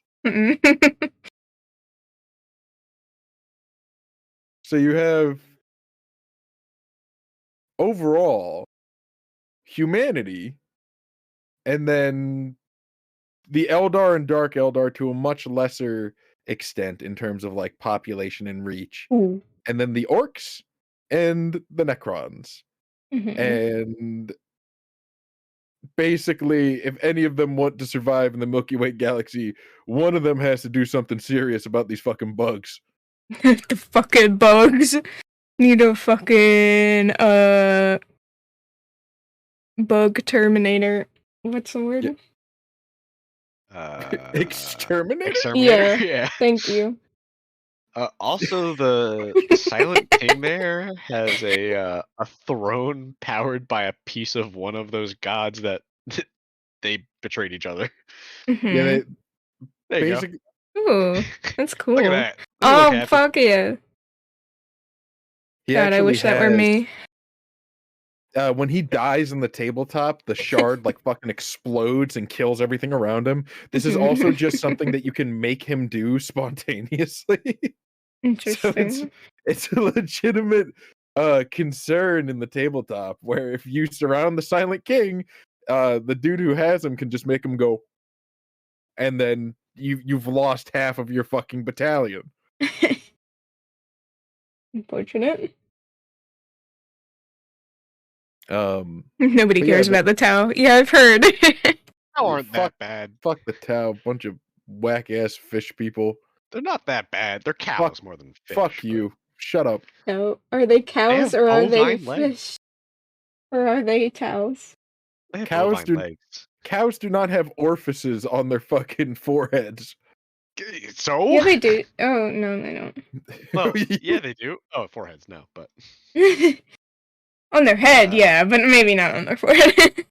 What is that? And is it like, is that their nose? I think it is. They just have like super Voldemort nose. Bro, be nice. Super Voldemort. Oh wait, they're the ones with the like vagina faces, right? Yes. Yeah. I remember. There you go. Tau tech is not stolen human tech. We had very limited contact, or well, the Imperium had very limited contact with the Tau. Like they basically did a flyby, took a glance at the planet, and went, "Oh, there's a bunch of like blue cavemen down there. That's weird."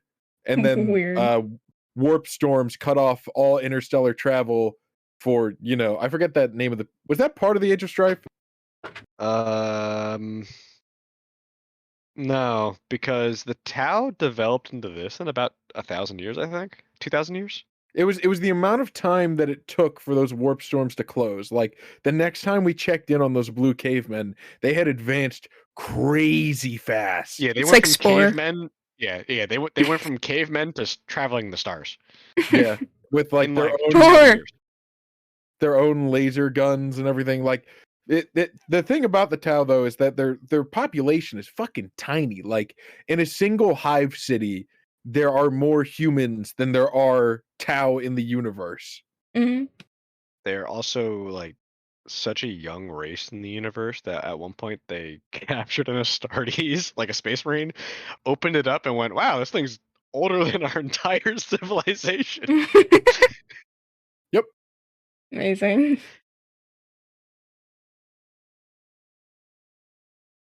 What's a relatively young country that has formed in recent years? Like in real life?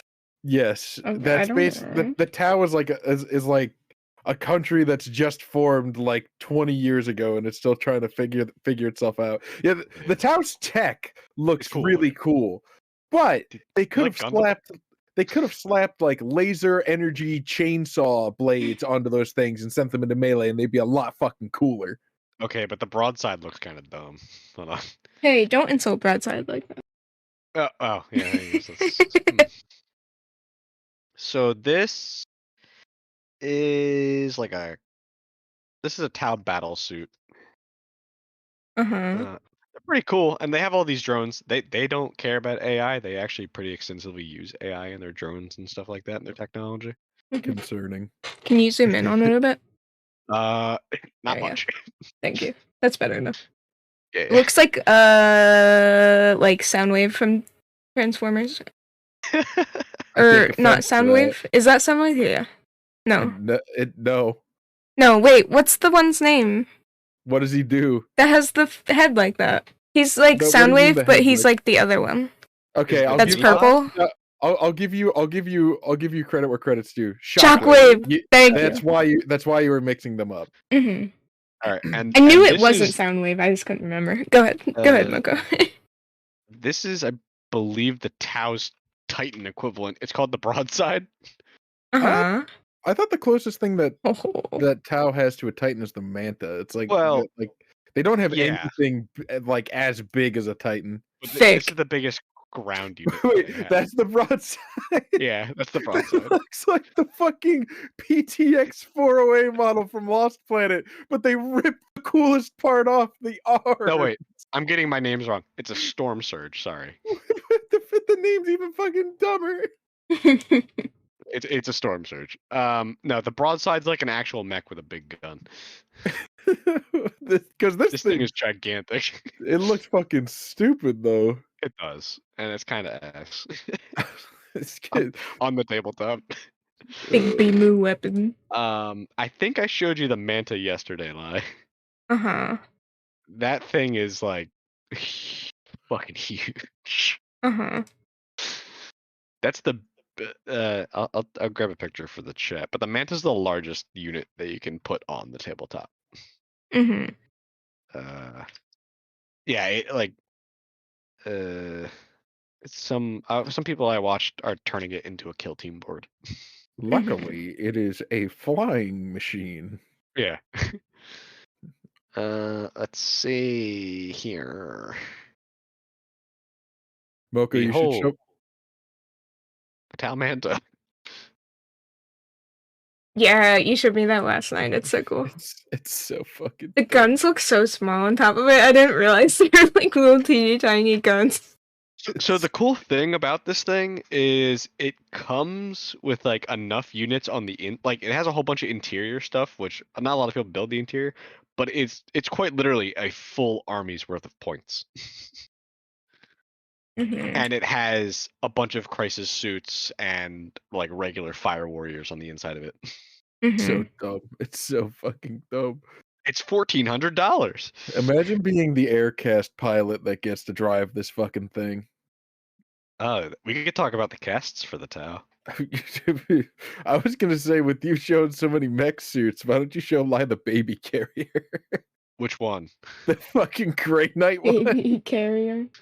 You know the exact suit I'm talking about.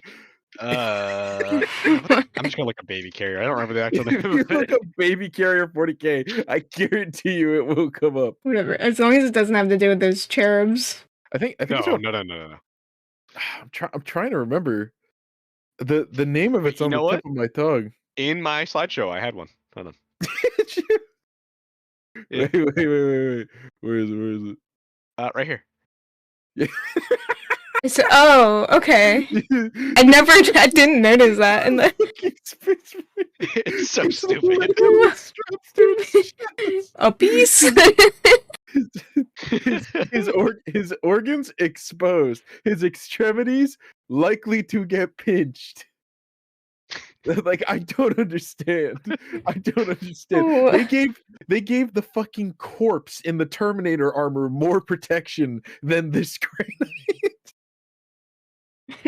It's so fucking stupid. I've seen conversions to make it look like a giant knight, and it looks kind of cool. But that would be cool. I just like, why? Why stick that? I hate. It's called a Dread Knight. Get us a close up on the Dread Knight, please. All right, Yeah, please.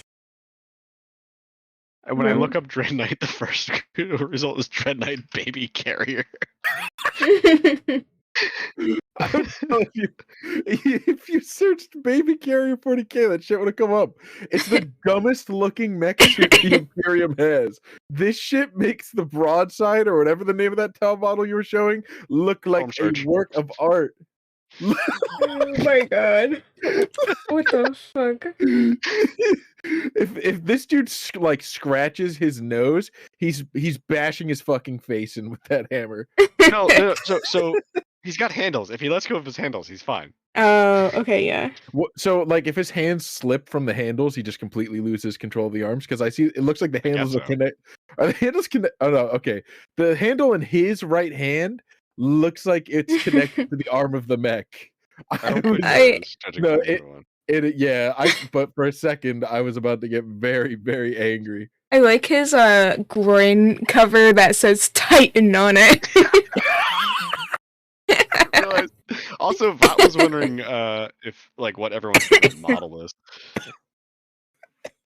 I don't have one because You don't know it that well. I'm not into it that much, but I'm only just learning. Mine is probably the Shock Jump Dragster, just because it's the last instance of a fucking drag car existing in the far-flung future. That or the Wazbomb Blaster Jet, just because of its name. What about the Boondocka Snazwagon? The Boondocka Snazwagon is also really good. Snazwagon. And then These when are actual things, by the I way. know. These are all orc models. And then when you get like way deep into the orc model names, you eventually find Truck, which is spelled with 2 K's instead of a CK. That's Shock Jump Dragster. Yeah, those things can teleport. What was the one you said? The Wazbomb Blaster Jet. It's like WAZBOMBLASTAJET.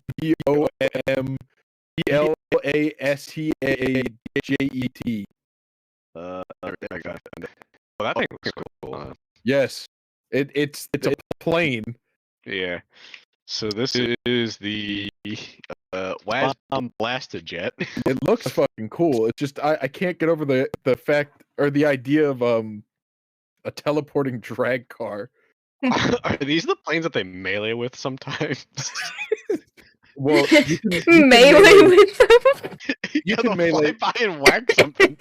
You can melee with any plane at least once. Yeah, true. That's true, but that's not what I'm talking about. Fun fact: an Imperial Titan was once destroyed with a shock jump dragster. It teleported inside. They teleported past its force field, and then because the orcs did not telefrag themselves in the process, poured out of the shock jump dragster and killed everyone inside. Mm-hmm. And this one looks a lot lamer, but I just love the name of the Boondocka Snazwagon. So this is the Boondocka Snazwagon. It's got a grot tied to the fucking front. Oh no, my man. not my little bro. No! Wait, why is he on the... What? Is that a corpse? They don't know. He's alive. No, he's a grot. They're like the goblins, so they don't like them. There's literally an orc weapon that teleports grot as ammo. Like, they just telefrag you with grots. But, okay. But why is he tied to the front? Because he's small. Yeah. But why? Because he's small. So am I gonna get tied to the front? If you were an orc, yes. Oh. I mean, I can look to see if there's a lore reason, but I really don't know why they tie a grot to the front. They don't like grots. They in fantasy they also have a goblin catapult. That's fantastic. I'm trying to think what my favorite model is. The like hierarchy of orc society is literally who's the biggest. Me. Yeah. I'm a Nurgle simp. Not orc enough.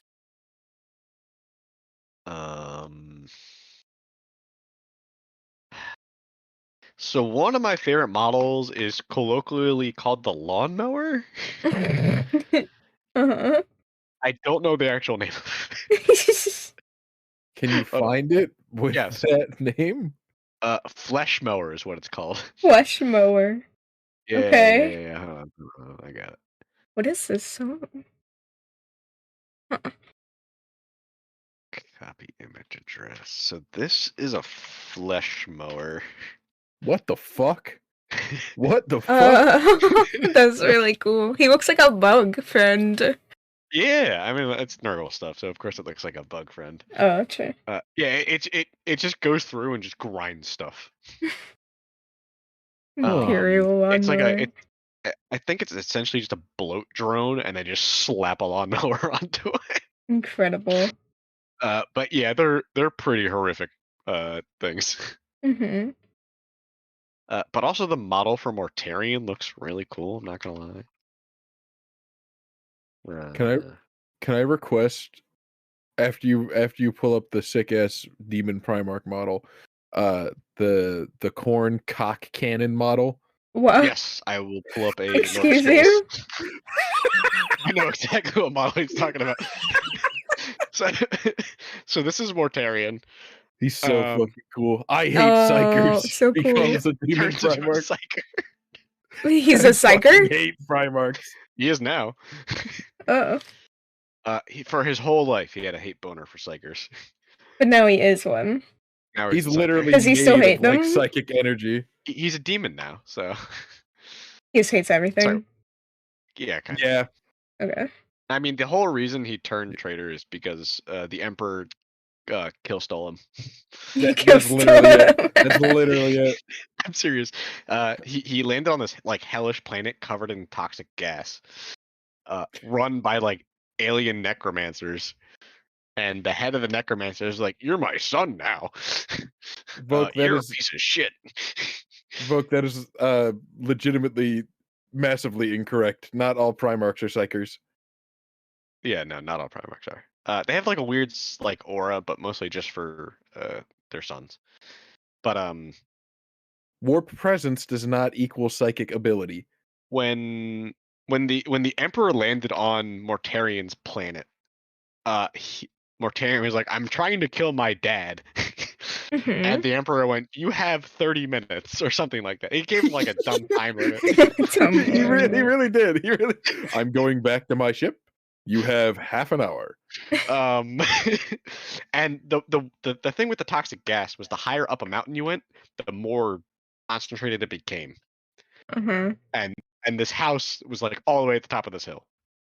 So he's clawing his way up, slowly dying. But since he's a Primarch, his body's like fighting off the toxins. And like he gets to the house or like the building, and then his quote unquote dad, the necromancer, comes out and starts like goading, and then the Emperor just shows up, cuts him in half, and going, "All right, you're my bitch now." Should be noted, Big Emps did not even fucking flinch at the poison. No, yeah, it was just not a problem. Nothing. He didn't fucking flinch. So, Mortarion hated his father. Now, both of his fathers. He's got really bad daddy issues. That was my kill. Yeah. Eventually, he got turned to Nurgle because of like his second in command turned to Nurgle, and then fuck that guy. I forget his name. Fuck him. Typhus. Thank you, Typhoid. His name used to be Typhon, and now it is Typhus. He sold out the entire chapter to Nurgle. Yeah. No consent on everyone else's part. He looks cool though. Also, but Tzeentch's Demon Primarch is Magnus the Red. I know that Mortarion has a lot of like odd blue in his design, but which is strange, but he's Nurgle. Yeah. Oh, one thing I would like to point out, his scythe here, which also has like a bit of a chainsaw at the end of it, because of course it does. It's 40k. So dumb. It's called Silence. Silence. Really edgy name. But it's a chainsaw? At the very end of it. Chainsaws aren't very silent. Look, it's right there. You can see it. Teeth. And then he's got like an alien pistol named Lamplight. It's a fun Lamplighter. Sorry. Oh my god, it's the boys. This is Typhus. Fuck this guy. I like him. He's like a Don't. He's an asshole. He's like a he's a bastard is the word you're looking for. The World of Warcraft thing from Shadowlands. The guys, they're dead. Oh, yeah. He looks like that. What's it called? He's a walking hive. Yeah, that's gross. Here's his model. Ouch. No. No. Yikes. Unregistered Moko camp. Thank you. Not the Butcher's Shadowlander. Oh god. The normal weapon name is called a Man Reaper. But yeah, so this is what my. Anyways, I'm gonna pull up the Lord of Skulls. Is something like please show eating out of his stomach? That's just a Nurgling hanging out. Oh. Nurglings are like the tiny demons that Nurgle has, and they're like mischievous, but also kind of assholes. I see. Nurgle is oddly happy. And a lot of Nurgle stuff is oddly joyous. Yeah. He seems like a good guy. Yeah, he's just cooking. Yeah, he's What having is he's he living his cooking? life. What What is the rock cooking? The man's better man reaper than man's. Oh Christ. Anyways, this is the cock cannon thing that he was talking Cock about. cannon. It's called the Lord of Skulls. Oh, okay. What? The cock cannon. The skulls in the skull. Would you believe that this is a corn unit and not a Slanesh unit? What the fuck? I love the skulls in the skull cock cover as well. That's just how it's painted, I think. No, wait, is that actually textured? Oh my god, that is textured. Is it? Yeah. They literally dump living people into this thing's running furnace in order to empower it with Korn's blessing. Like middle of battle, you're a soldier walking along, you get scooped up into the fucking Lord of Skulls, dumped into a running soul furnace, and then your residual hatred and pain is turned into a giant flaming skull that gets blasted out of that cock cannon. Lemon says the penis wasn't necessary for war, so we've replaced it with a cannon. There is... Wait, it's an official model? Yeah, so actually, Roger pulled up a model that I was actually going to look for. It's an old epic scale. I think it's a Gorkanaut? Oh, baby. And it also has a penis cannon. We love penis cannons. No, that one's worse! Why does it have boobs? What's it got? I don't know. This cannot be a representation of my Lord and Savior Gork. This has to be a Morkanaut. I'm telling you. I forget what it's feet called. On the side. How does it move? I'm sorry, it's a Gargant. It's an epic scale Gargant. Okay. That's better. Do not attach Gork or Mork to this fucking thing. You will cause a wad. It does look so pleased. It waddles. That's incredible. It knows how big its cock. It knows it. It shows it. I like how its right tit is a house. It's just a fucking... Why does it have also a gun. Why does it have a bear trap for a shoulder? What the Wait, so who made this thing? What is this? Little orcs. Oh, this is like an This is official an model orc? from like... This is the orc equivalent of a titan. That makes sense. Okay. But like this model is outdated. It's like 35 years old. It's so fucking funny looking. This is like if you took a first edition depiction of a beholder and made a figure out of it. Yeah, it really is. I love its shoes. Here, have a picture of Got them Tims. An Imperator Titan fighting an Orc Titan. They should have drawn the Gargant with crayon. It's an enormous bear trap. It's got like two cranes coming off of its back with castles on the middle joint. Bro, old 40K was wild. You literally have a walking church fighting like a fucking Van Gogh painting. Crane. What the fuck? Not Van Gogh, Picasso. I'm thinking of Picasso. Van Gogh. What's the one If it's a Van Gogh painting, it'd be fighting clocks? a sunflower. The droopy what? What? Clock. What? I don't The know. melting clocks. What artist is that? Oh, that's Ali? that's Picasso. Look Oh, it is look at Dolly. his- Yeah. You're right. Look at my man's little friend to the bottom right. He's got it. There's a second one. He's there. He's fighting. He's the size of that. He's the size of the Imperial Titan's foot, but he's swinging. I think that's just a wait. That you know what? I think this is a Mega Gargant and a Gargant. Yeah. How many guns are on that fucking Mecha? I see. You see the missiles flying out? Oh wait, that's what's on the joint to the arms or the cranes. They're missiles, not castles. Yeah. We showed off knights earlier. I kind of just briefed on them before I got into Titans because they're all kind of samey, but that's kind of sacrilegious to say. Heretic. What was it? Heretic.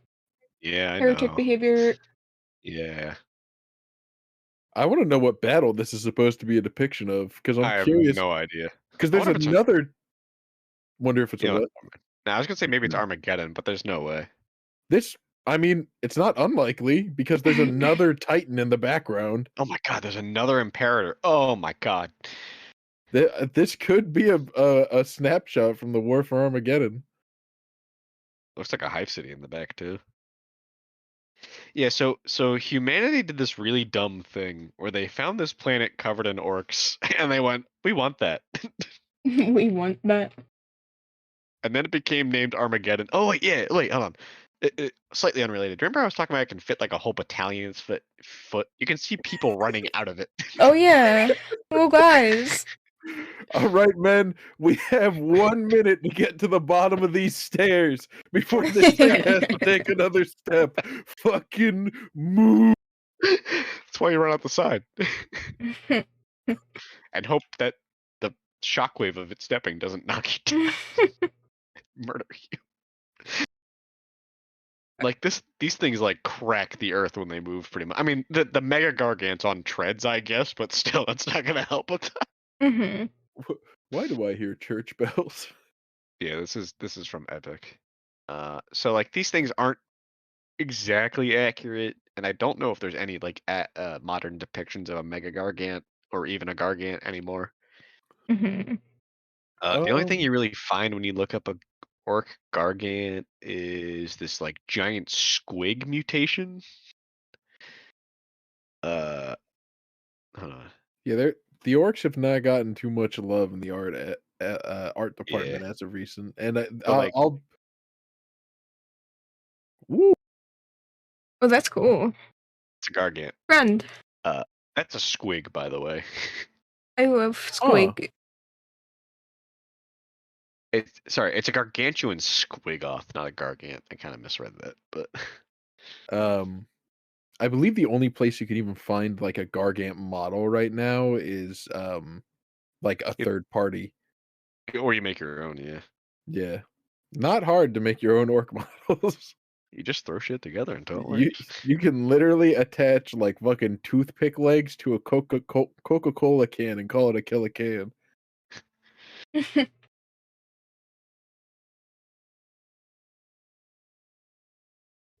Are Stompas bigger than Gargants? I don't think that's right. No. Stompas are like a knight. Yeah, that's what I thought. I believe they're like a knight size. Yeah, a Gargant is the orc equivalent of an Imperial Titan. Yes. And we'll look up Stompa. There's also the Godbuster Mega Stompa, I think. Oh, the current biggest model for orcs is what you meant. Yeah. Oh yeah, I mean, yeah. Most stuff is Imperium focused, so. Yeah, Stompa is the current biggest official orc model. My bad, I mistook your meaning, Roger. Yeah. So this is. It looks so dumb. Yeah. So this is a Stompa. That's a really shitty picture. Why not just pull up the official? Or that is the official model. They just painted it a little differently. Actually, it looks like it's about the size of of the old Warhound model.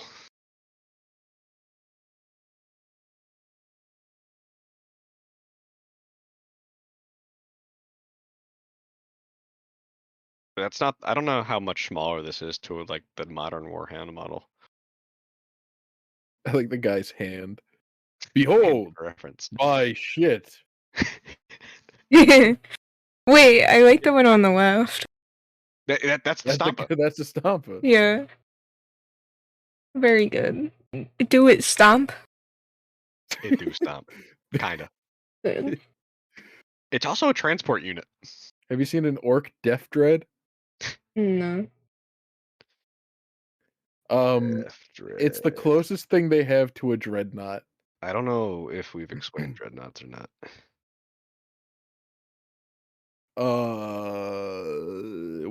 We're getting off track from Mechanicus, aren't we? Okay. We've been off that track for I already a while. erased the Mechanicus out of the Out title. from the Mechanicus info and into the new shit. It's fine, I didn't want to worry about Mechanicus anyway. I don't even know what else we could talk about with the Mechanicus. So a dreadnought is the result of recycling.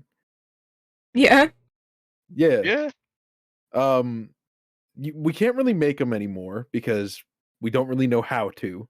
Mm-hmm. Also, they were really fucking expensive to make. Essentially, when a space marine was mortally wounded in some way, shape, or form, I've told you about these before. And they were beyond the point of healing. They would basically take what they could, whatever was left, put it into a life support coffin, and then hook that life support coffin up to a giant fucking mech suit. That's what it looks like. So that little slit in the front is all the fucking dreadnought gets to see of the outside world that isn't filtered through its like graphical heads-up display that's plugged directly into his brain. Mm-hmm. Yeah, their motto is "Even in death, I still serve." They're literal have to be woken up and then put back to sleep, or else they go crazy. They still go crazy in spite of that, just slower. Because you said something about how they'll get injured and see their organs spill out and be like, "Oh, I'm dead, aren't I?" What the fuck? Even for the hardened brain of a space marine, this is really intense on their body. Mm-hmm. There is a very, very fucking sad story of a dreadnought being destroyed mid-combat, and you get to more or less observe the horror that the battle brother inside experiences as the suit systems fail, and he realizes how little of him is left inside of I think that's what you were telling me about. He could not see, he could not hear, he could not feel. He did not. His final moments were complete and utter darkness, unknowing, unfeeling. As far as he knew, he was a brain and a spinal column in a fucking sack. Lovely. That wasn't Ancient Rylanor, was it? I do not remember the name of the story. I just remember feeling really fucking depressed after I read it. God. Bjorn the Fell-Handed? I think that might actually be it. Was it? Oh my god. Yo, Bjorn the Fell-Handed is a beast. Or no. He's not dead, is he? I don't know. Hold on. I don't think the dreadnought in the story that I read was named.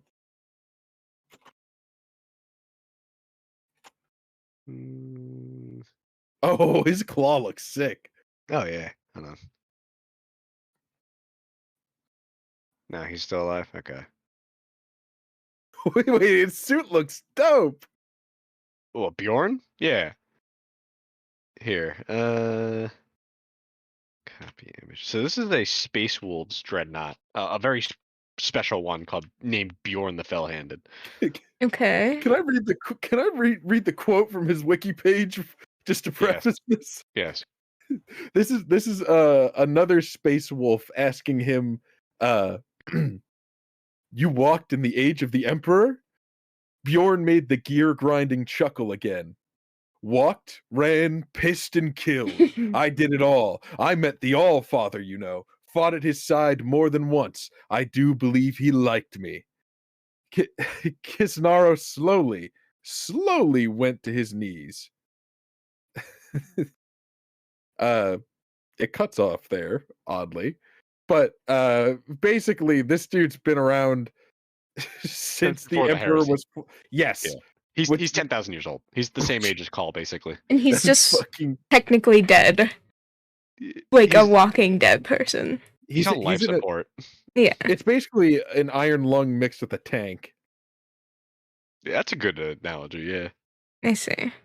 I think this one, they like found him just wandering a planet.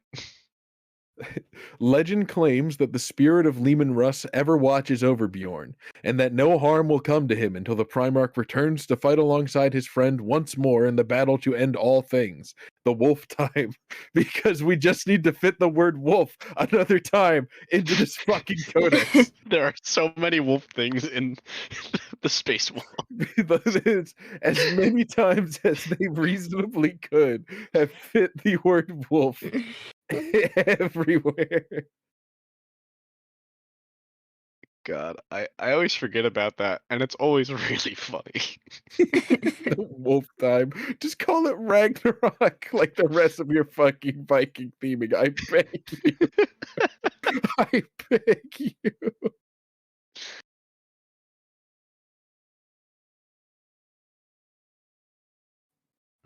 So yeah, the Space Wolves are wolf themed. Oh no. No. Their home world is called Fenris.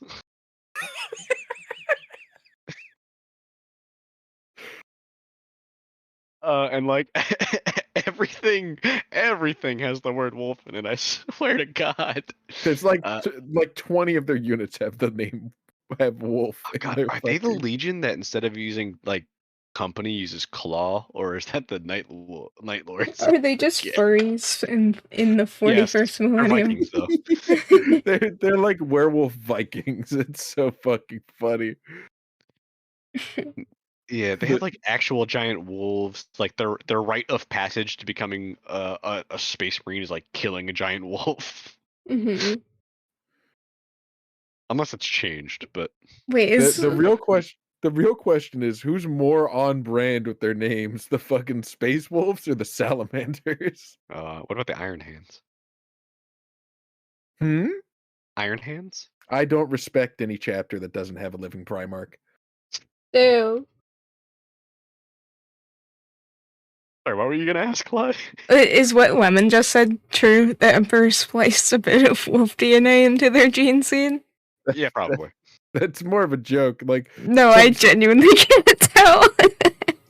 Some people say that he left the Bunsen burner on a little too hot when he was cooking up the salamanders. That's why they all came out as fucking pyros. Oh. They do have a bit of a mutation sometimes. Mm-hmm. And they turn into what's known as the Wolfen. Okay. The wolf inside me needs to be released. So the people that are going to become space wolves, space marines, are given the gene seed, if I remember right, and then they have to go through a rite. And if they fail, they typically turn into a wolfen, I think. Okay. I could be wrong. That's just what I remember from like the Rengar Blackmane story. But they look like werewolves, kinda, but more human. So this is a wolfen. I think some space marines just turn into this. Just like they're a lot of genetics in 40k get fucked up.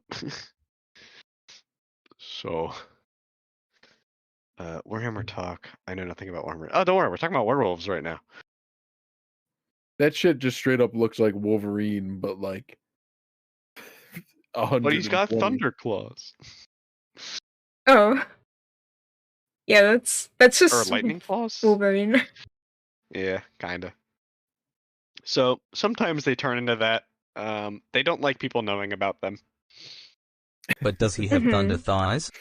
Most he does. Most, is that werewolves from Warhammer? Yeah. But does he have thunder thighs? He does have thunder thighs. I'm trying to think. Shit. A lot of Space Marine like lineages have like a weird genetic issue to them. And I guess that's what happens when you gene splice. You know. Happens, yeah. Things get fucked up. Oopsie. Yeah, it's like sci-fi and fantasy meshed together. So Well, I do a backflip. do a backflip. Me? Yeah. Appease the possessed robot. Do a backflip. Do a backflip. Do There are 2 wolves inside you. Well, technically one is a salamander. a fucking backflip. Okay, hold on. Lie.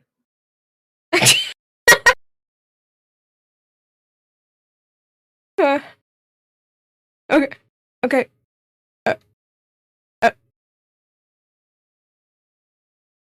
Ah. Oh, Oh, the tablet went with you. yeah, of course it does. Uh. There we go. Wow. I just fell on my face. God. You fucked it up. I'm sorry. So the dreadnought that they found walking on a planet was not Bjorn. It was one called Murderfang.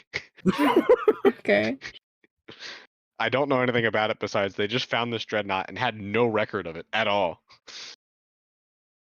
Does he claim to be a space wolf? He is a space wolf. He was in like Space Wolf heraldry and all that. Huh.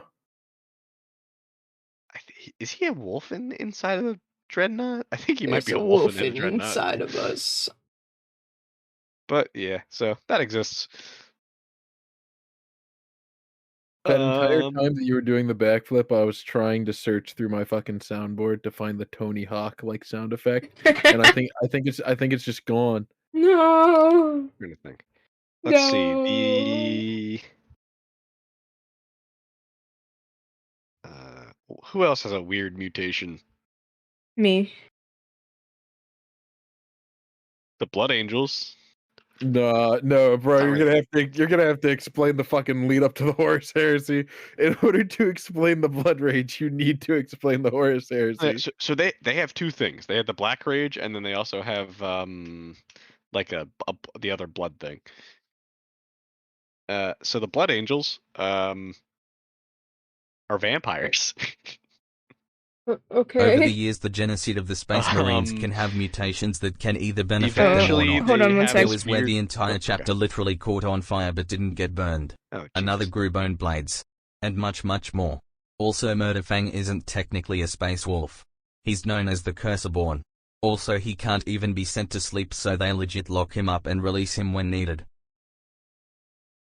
See? Murderfang. Okay, go ahead, Moko. Sorry. As in when you like both talking at the same time. Yeah. Okay. So they just found everyone. All right, you're a space wolf or something like that. I don't know his story. I just know that he's like a weird thing that they found. Mm-hmm. So the Blood Angels, their Primarch is named Sanguinius, which if you don't know is Latin for blood, or like has the Latin word for blood in his name. Not sus at all. He's also very fucking handsome. He is very handsome. I mean, most vampires are. Can you pull up a pic? Wings. Yeah, I can find a pic of him. He does also have angel wings. He's literally angelic in appearance. He's hot. He can fly. He's charismatic. Everyone liked him. Like without exception, everyone liked Sanguinius. Except for Conrad Kurst. And Horus in like the last 10 seconds. Stupid, sexy Sanguinius. It's He's literally Alucard, but on I was gonna say Alucard. Powerlifter's body. All I could think of was Asmongold, and I'm really mad. Oh no! It's like Asmongold.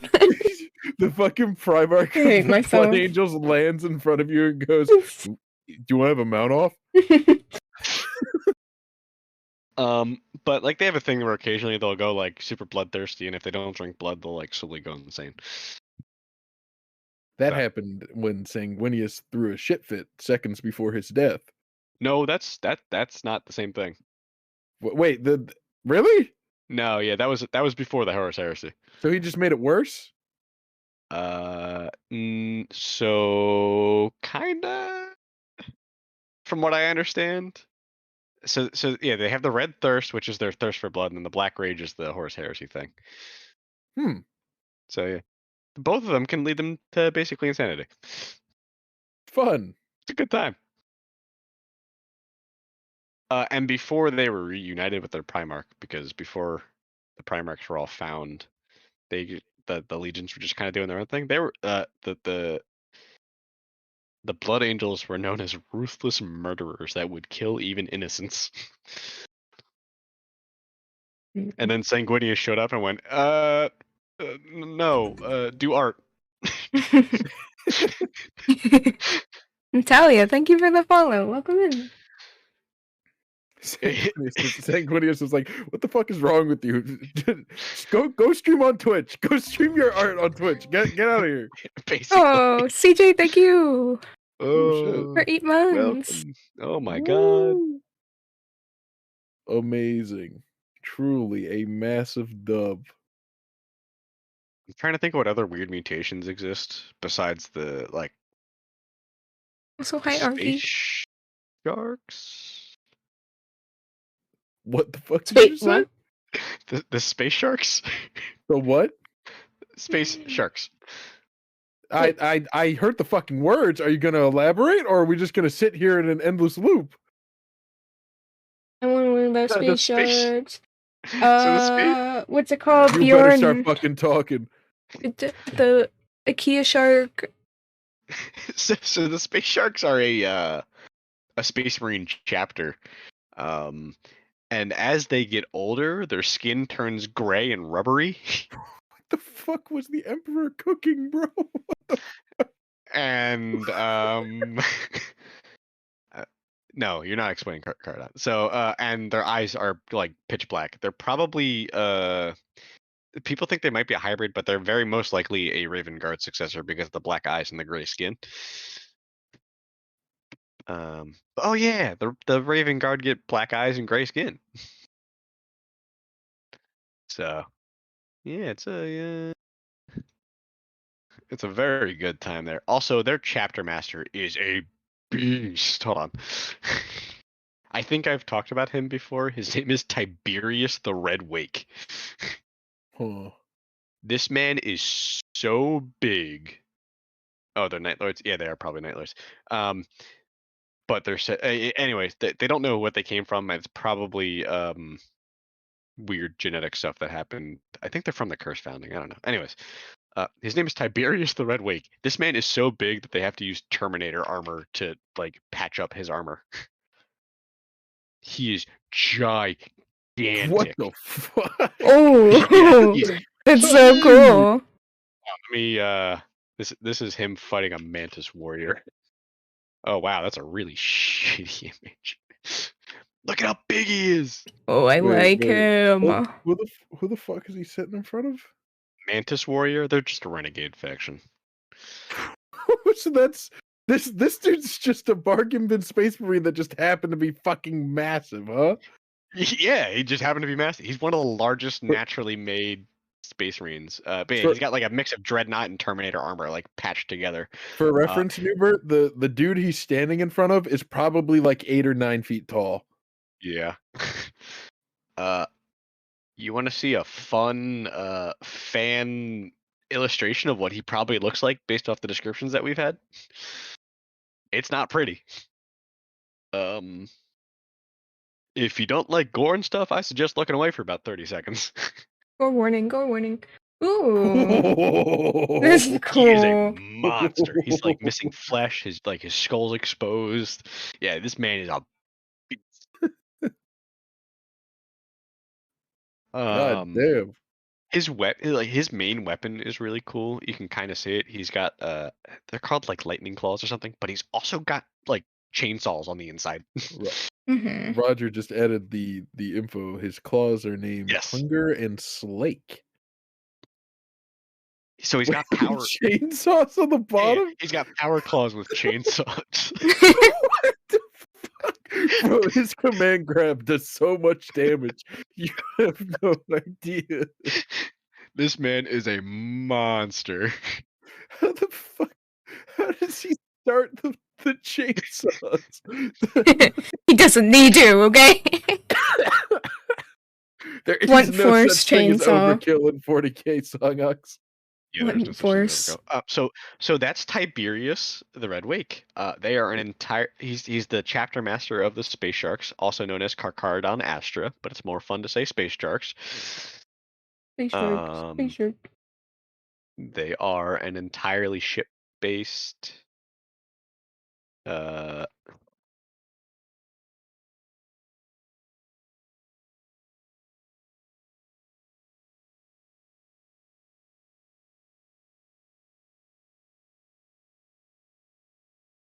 What? Sorry, my brother was trying to get into my room. Oh, it's okay. I was like, everybody's gone. Sorry. So they're an entirely fleet-based chapter. Most, but not all Space Marines have a homeworld. They don't. And they'll just go. They usually are out in the far fringes of the galaxy, if I remember right. Mm-hmm. And they fight, I think, mostly Xenos or aliens or whatever. So they're pretty cool. Mm-hmm. Go on. They have a couple of things when they go to get aspirants to become more space sharks. I forget if that's the red tithe or the gray tithe, but they have two tithes where they go to a world. I think it's the red tithe, and they go, "Give me these people," and they leave. And then they have another tithe where they go to the Mechanicus and go, "Give me this equipment," and then they leave. Give me your shit, nerds. And they just have the they just have the authority to do that. It's just super funny. But they're usually painted with this a Polynesian kind of aesthetic. Mm-hmm. That's how a lot of people paint their armor and stuff like that. They're kind of cool. Wow, I did not look up. I looked up spark sharks instead of space sharks. Spark shark. Let's see. Nope. That's just sharks in space. I need to add 40K to it. Red Tide is usually on prison worlds. Okay, yeah. Trying to find a good picture of some space shark minis. I'm brushing back up on one of my favorite orc factions to add to this random pile of trivia we're throwing out. I'm not going to retain any of this, by the way. It's been very fun. You're going to retain the parts that made you laugh. Yeah. Like the penis rocket. The cannon of corn has burned its way into your mind. And the baby carrier. Chaos's touch has firmly rooted its way into your psyche. Soon you will be claiming skulls for the Skull Throne, and my job will be complete. All right, I can't find any good close-ups of people's minis that they've made, but yeah, they're pretty cool. I mean, they're gray armor with a bunch of white accents, and people put shark teeth and stuff on them. They're cool looking. So, did you have something you wanted to talk about bees before I ramble on for too long? I wanted to talk about the orc freebooters. Oh yeah. So normally orcs are in tribes or clans, fighting against each other in wogs. Wogs are what happens when a single war boss, which is normally the biggest, strongest orc of a given area, forcibly, almost exclusively through violence, unites a bunch of clans into a single war band. These war bands will fight other war bands in wogs. So, freebooters are orcs that decided, that I just want money. So, they will work with any clan against other clans, or just fight their own kind, as long as you pay them well enough. You pay them in teeth. Yeah, I assume you still pay them in teeth. But literally their wiki page quote is from Captain Gorgle Edkicka, instructing a group of humans that he had been contracted to aid in how they were going to raid an enemy ship. They're literally orc like pirates for hire. They are freebooters. They are freelance space pirates. They're fucking amazing. I believe other orcs are scared of them. Their symbol is literally just a Jolly Roger, but with the orc skull on it, and it's called the Jolly Orc. Even it's just amazing. They're fucking hilarious. It is but the goofiest thing. It's great. They're pretty formidable. They're just not used that often because I mean, for humanity to enlist help from the orc freebooters they'd have to be in a dire state. Because at that point you're actively working with Xenos. Right. Oh yeah, they do have squig parrots. Thank you. Squig parrots? Oh yeah, hold on. I'll see I'm if I can pull not. up. I need to see this. I'm trying to find.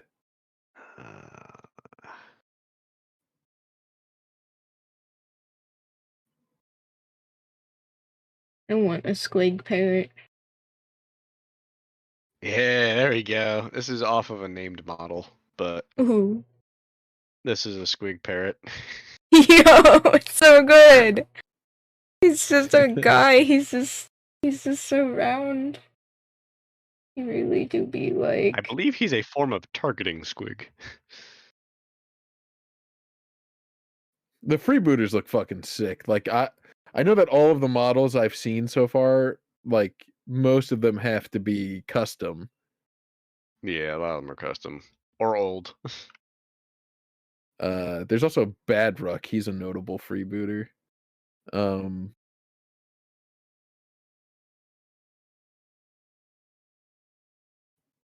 Squat. Flash kit.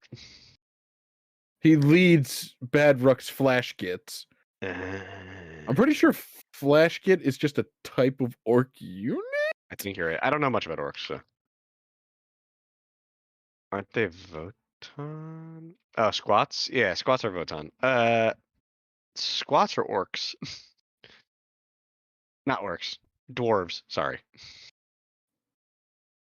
This is... Here we go. I found a picture of Badruck's model. He's balling. Bone. Oh, I like him. Yeah. His fucking standard is so gigantic. He's got his. Is he smoking a cigar? I don't think so. Oh, I thought the shit on the left. Oh, those are medals. I thought that was a burning cigar.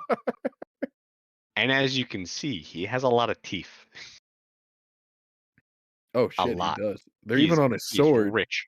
And on his collar, on his standard. Yeah, he's balling. That's like if we tied $50 bills to the end of a gun. Hi, Squishy. Ugh. Hi, Squishy. How are you?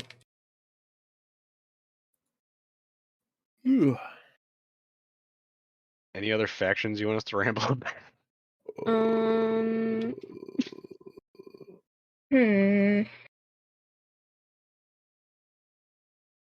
I'm thinking. Talk to me about the Nurgle guys a bit. What part? Like the demons or the space marines, or just in general? Just in general, whatever you want to talk about. You could tell her about Nurgle's wife. Did it not play? I am gonna mention Nurgle's wife. Oh yeah. Nurgle's girlfriend. Have I already told you about that? I think maybe a bit. We were like playing Darktide, I think.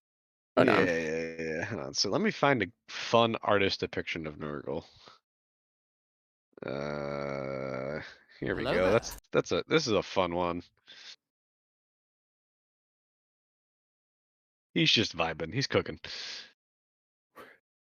I really need to put the caption on this image. What is he cooking? So Nurgle makes plagues. Hello there. We all know that, I think, at this point. I don't shut up about it. So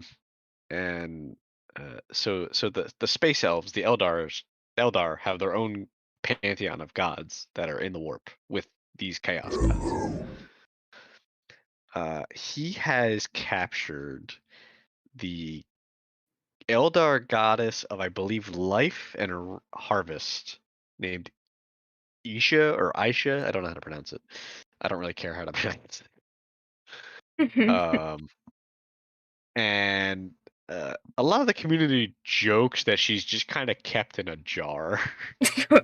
Oh. Yeah. So what he does and how he quote unquote shows her his affection is he will produce a new plague and then test it on her. Yeah, you did tell me about that a little bit. And then he sees how long it takes her to recover. Because she's got healing abilities. Yeah. Does she like consent to this, or is this just like? She's entirely captive. Oh. Oop. However, it should be noted that her captivity and that circumstance are the only thing that's keeping Slaanesh from like erasing her from existence. Yes, he kind of saved her by doing this. He in his own way does care for her. It's just the way that he conveys that is through sharing his works with her. It's kind of like a stalker inadvertently saving somebody. And she uses her position to help what life remains in the universe by whispering the cures to Nurgle's new curses across the cosmos. Yeah. So we're not justifying it, Artie. We are merely attempting to grasp the psyche of an otherworldly manifestation of the collective emotional energy of mankind. Oh, thank you, Cole. Go ahead. It's a very gross situation. But a lot of stuff in 40K is. So. Yeah. Yeah, it's like his Stockholm syndrome girl. I mean, I'm pretty sure she hates his guts. I don't know much about her. He thinks it's Stockholm syndrome. Yeah, but in reality, it's not. He's vibing. He wakes up in the morning and he goes, "Isha, we gotta cook." We gotta cook. I forget the name of this particular demon, but the greater demons of Nurgle are typically called great unclean ones. One of them, I cannot remember his name, was one of those little Nurglings that you can see sliding along Nurgle's stomach tongue. He accidentally fell into Nurgle's brew and then went, delicious, and drank the entire special new plague that Nurgle had been working on for a long ass time. Yeah. I forget his name, but Rodriguez, isn't it? It might have been, but he's driven by a combo of shame over ruining the Plague Father's new creation and like gratitude for the Plague Father forgiving him immediately. Like Nurgle was just like, look at how big you've gotten. Yeah, I'm not gonna lie, in that last picture you had up, Moko, he looked genuinely really friendly. Nurgle is... Yeah. Go on. He's called the grandfather or like grandfather Nurgle a lot of the time. And he's depicted as being kind of mellow. He's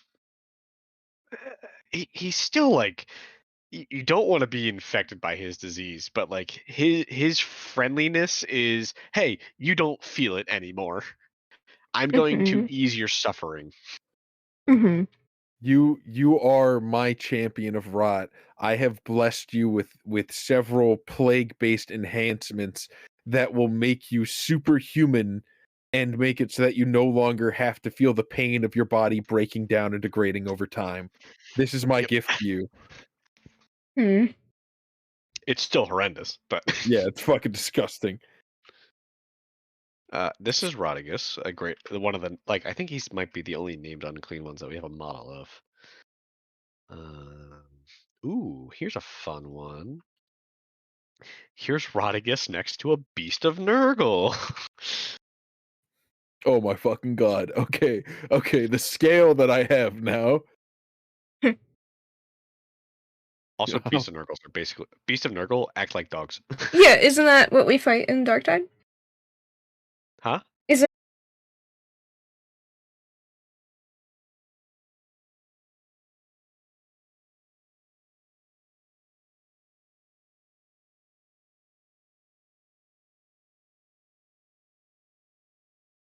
No, No. your whole stream and everything was shit in the bed for a few seconds. Oh, there. oops. Sorry about that. That's the bitrate's fine. I don't know. I don't know. But what I was asking, yeah, they're the things we fight in Darktide. Yeah. Yes. To the left of the Great Unclean One. Yeah. Yeah, they kind of act like dogs, and that's them playing. Mhm. So Even Great Unclean Ones are notably friendly for demons. they're It's very just jolly. they're like, "Greetings, little one. Would you like some plague?" And then if you say no, they rip you limb from limb because you've offended them by rejecting their gift. But so, like, when we're fighting them, do they just think we're like playing with them? The Beasts of Nurgle, yes, absolutely. Yeah, more or less. So when they like pick you up in their mouth, they're like, "Hee-hoo, funny toy." Yeah, basically, yes. I love that.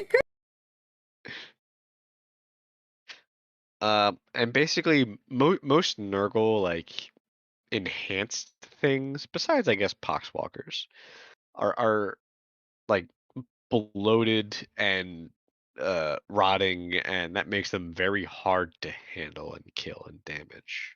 Mhm. On the tabletop, they have an ability called Disgustingly Resilient. At least the Death Guard, which are the Space Marines, and that makes them even harder to kill than regular Space Marines. Death Mhm. Guard are fucking ridiculously tanky. But they're very slow.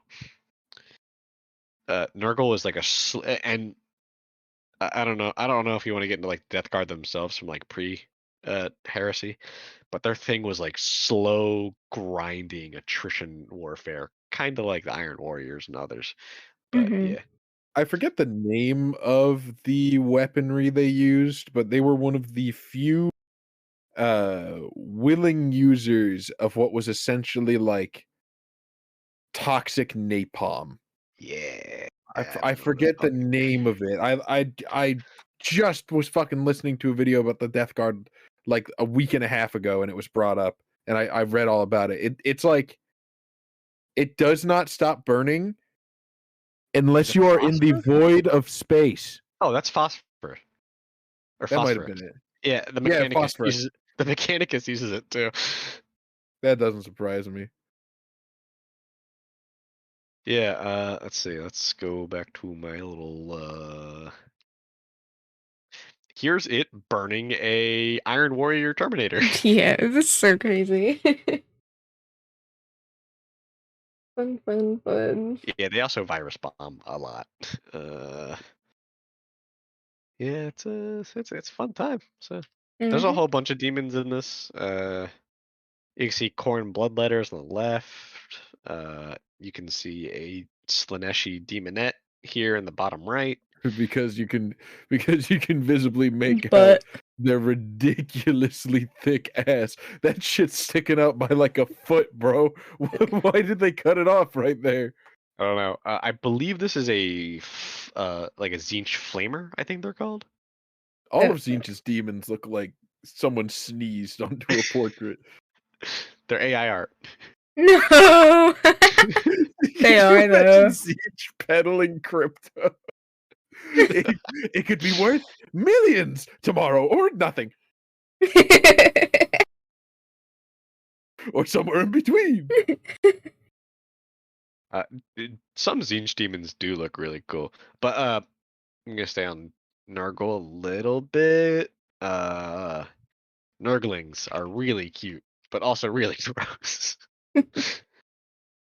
Their models are really cute. The art of them is horrific. Mhm. Sometimes. So let's see. Could you imagine Tzeentch consulting Kairos about like what cryptos to invest in? He has an oracle who's this two-headed bird man named Kairos. His one head can see the past, one can see the future. They're just terrible at handling the present. So it's like Kairos, what should we invest in? And then the future head like shakes and convulses, and it goes shit coin, and he pumps and dumps shit coin, and it ends up being worth nothing. What, like, has Kairos ever lied to Zeech? I need to find out. Oh boy. So these are Nurglings. These are like bog standard Nurglings. They're very goofy. They cause issues. They spread disease. Yada yada yada. But they're jolly little guys. Mm-hmm. A lot of a lot of Nurgle models have like their own little Nurglings on them. And there Mm-hmm. is one that is like the most popular, funniest Nurgling, and it's known as the sassy Nurgling Mm-hmm. because it's this little guy. He's very good. I like his helmet. He's put on a Space Marine helmet and is just kind of vibing. He's a badass. Look at him go. I sent you a really sick looking piece of art of Oh, Kairos, by the way. Kairos. Look at that motherfucker. He's so cool. Yeah. That's cool. He is a fuck. What are the greater demons called? Not Lord of Lord of Change. He's a Lord of Change, but he's like a really special one. But I shit you not. Make your kid to work day. I shit you not. One of Kairos' heads knows it. Okay, both heads have infallible knowledge, one of the past and one of the future, but they cannot see what will occur in the present. However, due to them being granted this gift by like raw, unfiltered chaos energy, one of Kairos' two heads will always answer with the truth, but the other will simultaneously respond with a contradictory answer. The falsehood as believable as the truth. So the answer to my question is, Kairos has lied every single time Zeech has asked him a question. Amazing. Oh god. Oh shit. Here, have a bunch of specialty Nurglings. They're just funny models that exist. I like them. I would totally collect those. I like the one with its ass out. Its cheeks showing. Cheeked up. But these are all attached to other models, so you can't really get them set. I mean, you kind of can, but You should be able to. They're so good. Like, the one in the top right, I believe, comes with Mortarion. Really? Wait, he's wearing his hood. Mortarion has a whole bunch of Nurglings with him.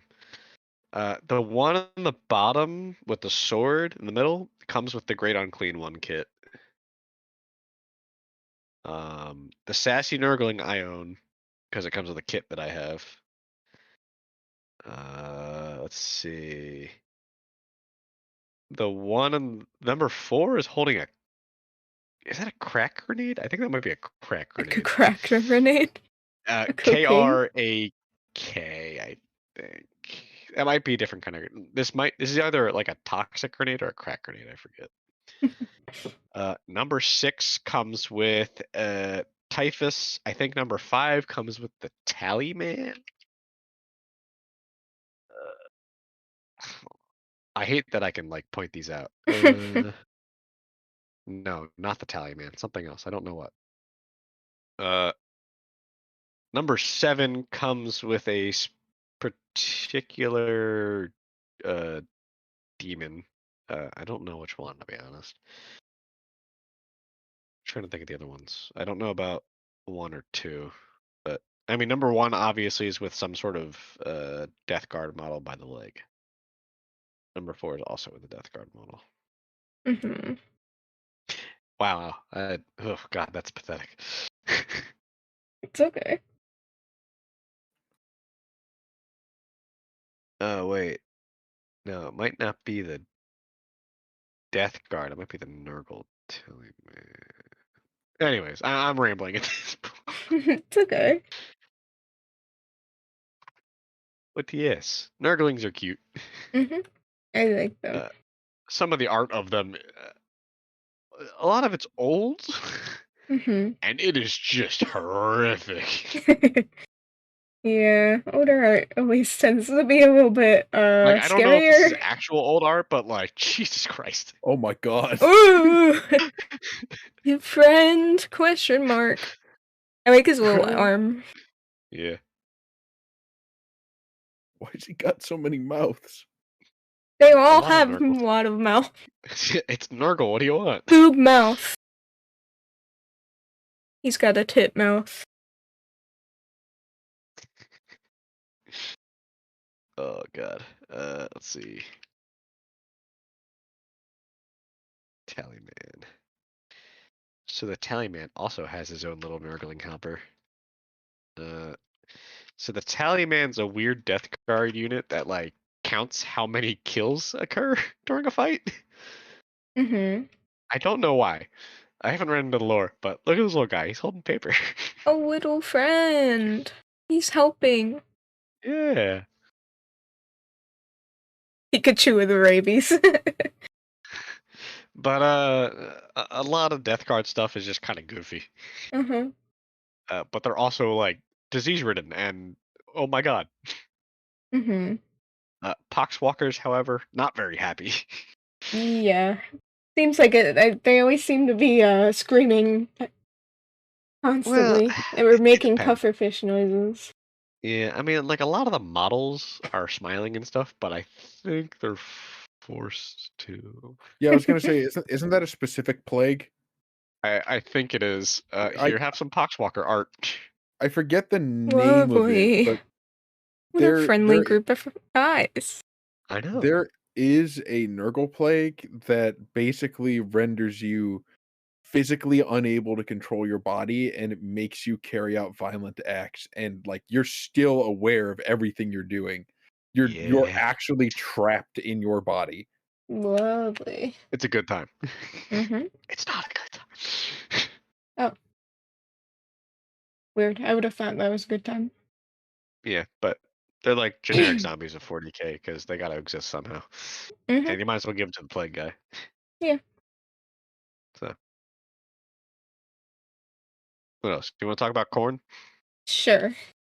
The cornflakes. B-man, you know more about corn than I do. I really don't know that much aside from Scarbrand. If I'm being totally honest with you, Home Slice, That's I'm okay. not the guy to go to about any of the Chaos Gods, unless you just want me to make jokes. Well, I guess we're not talking about corn. I mean, I can talk a little bit. I don't know a ton. It's fine.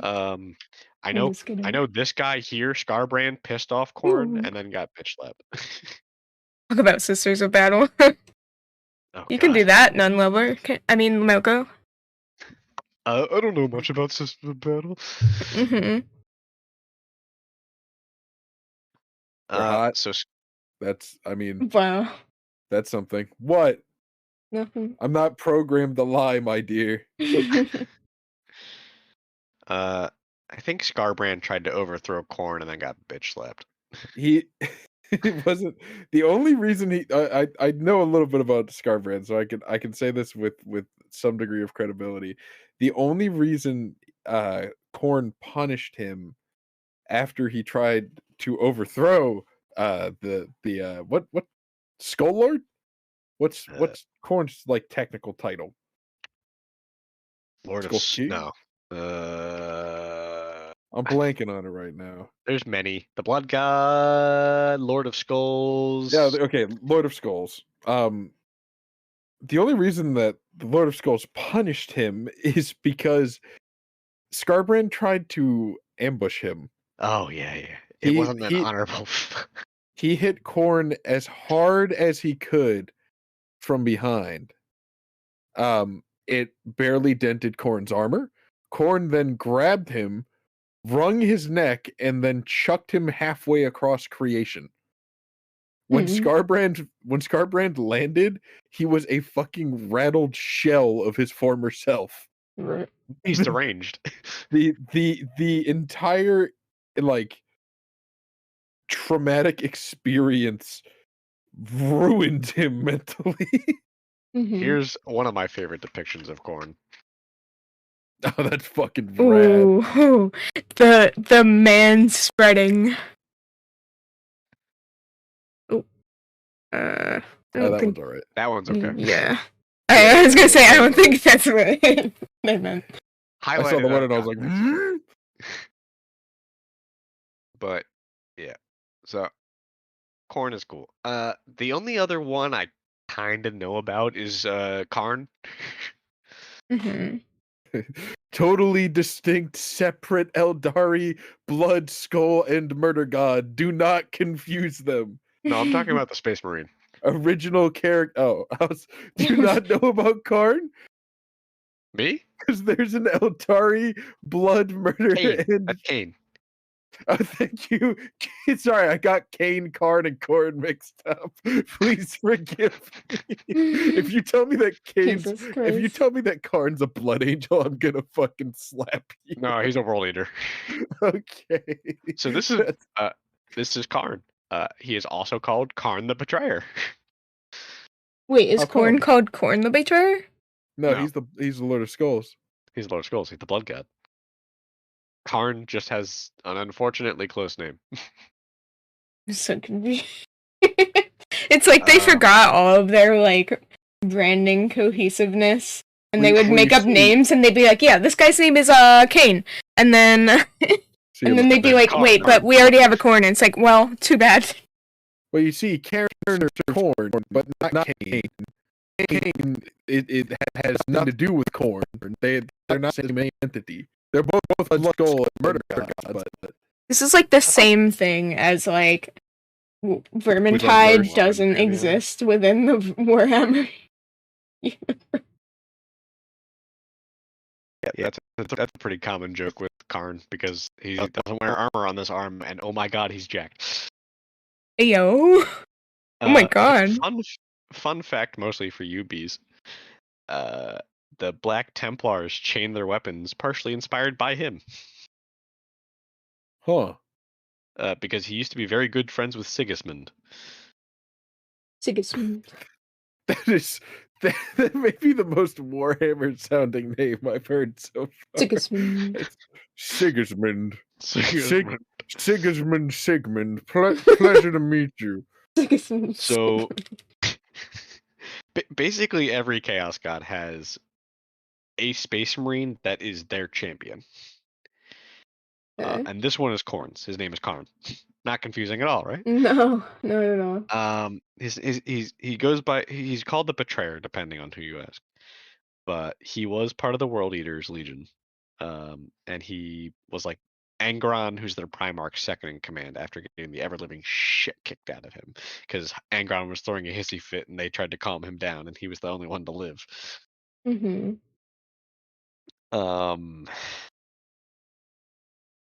And he very good in martial combat. He does have that plasma pistol, but he doesn't use it a ton. He's mostly for melee unit. That axe that he has actually used to belong to his Primarch. Before his Primarch became a demon. He stole Angron's shit? I think Angron gave it to him. Huh. But part of why he's called the Betrayer, one night they were on a planet fighting some other legion, I don't remember which one. And it was so cold that it was killing Space Marines in their armor. Oh, lovely. He decided to warm up his camp by torching it. And killed a lot of people.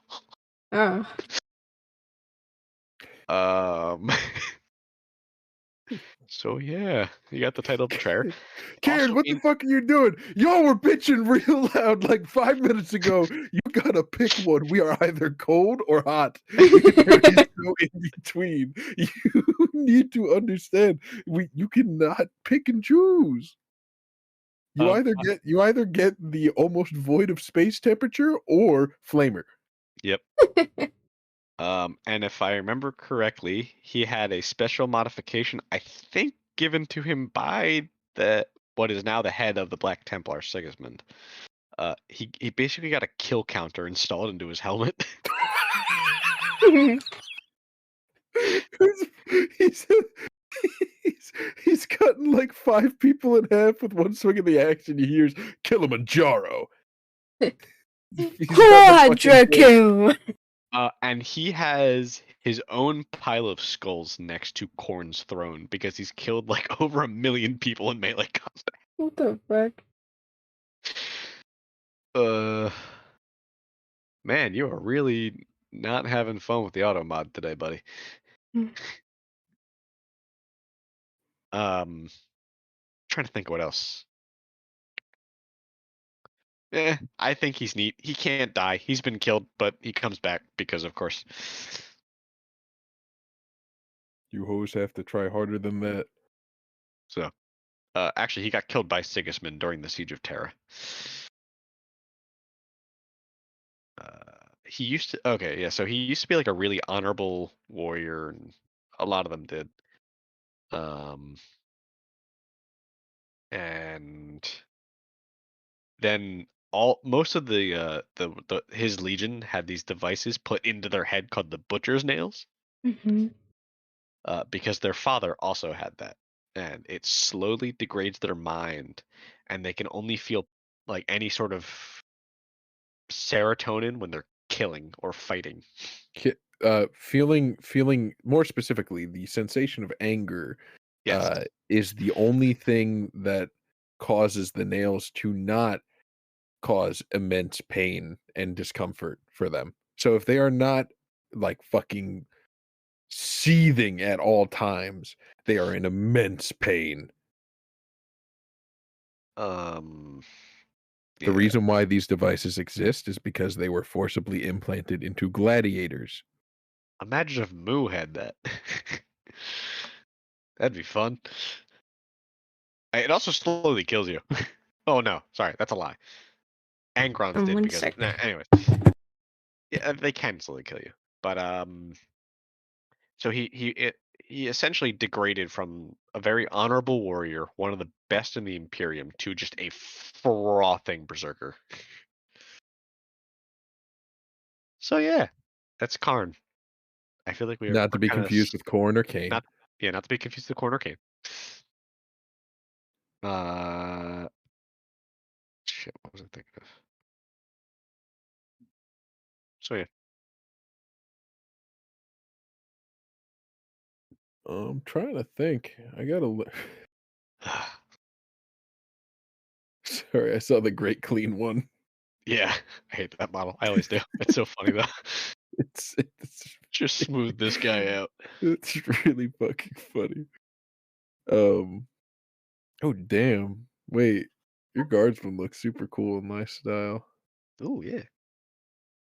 I wasn't really even paying attention. I'm so sorry. Are you drawing our zealot or the ogre next?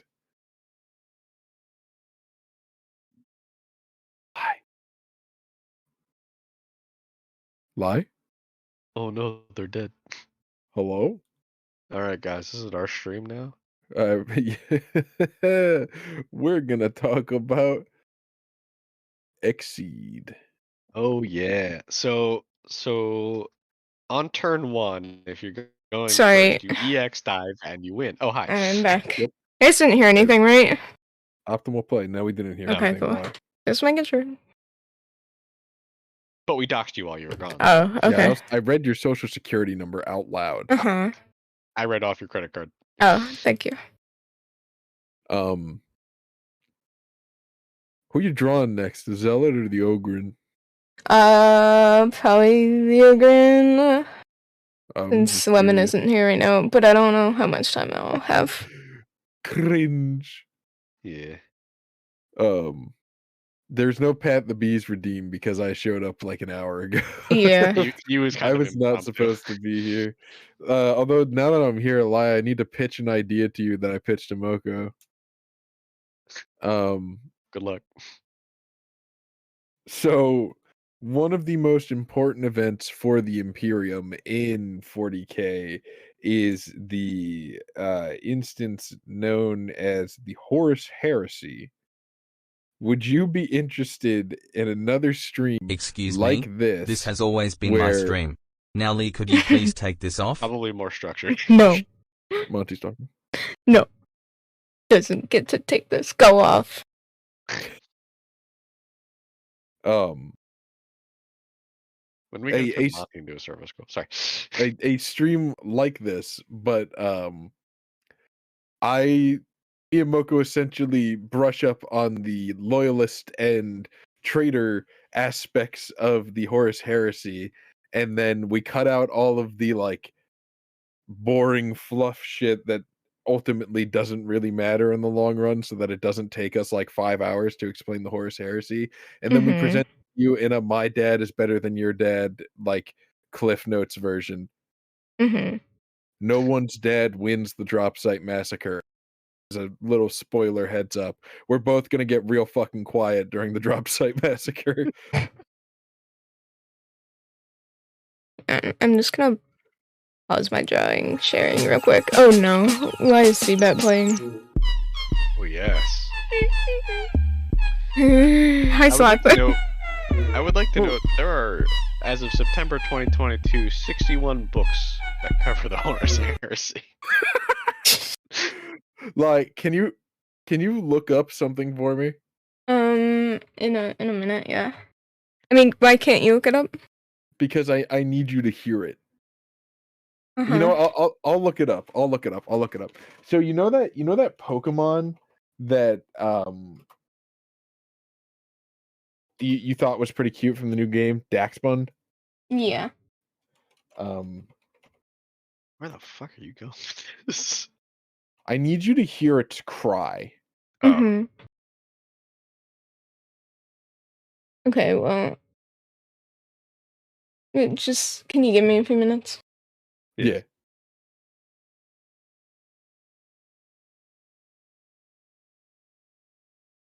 I mean, Everything wait, okay? can we talk about? Yeah, we can talk Can we about it. continue? Sorry, I'm just doing something real quick. Moko, keep going while I find a proper video of what I'm trying to find. Yeah, Moko. Good, dickhead. I'm trying to think what to talk about. Where did your stream go? The Hang Imperial on. Guard. I'm doing something important. Krieg. Let's just look at Krieg real quick. We've talked about Talking a Krieg. lot of shit for someone in in artillery bombardment range. Let's see. Did you know that stonk is a military slang term meaning mass artillery bombardment? Excuse me?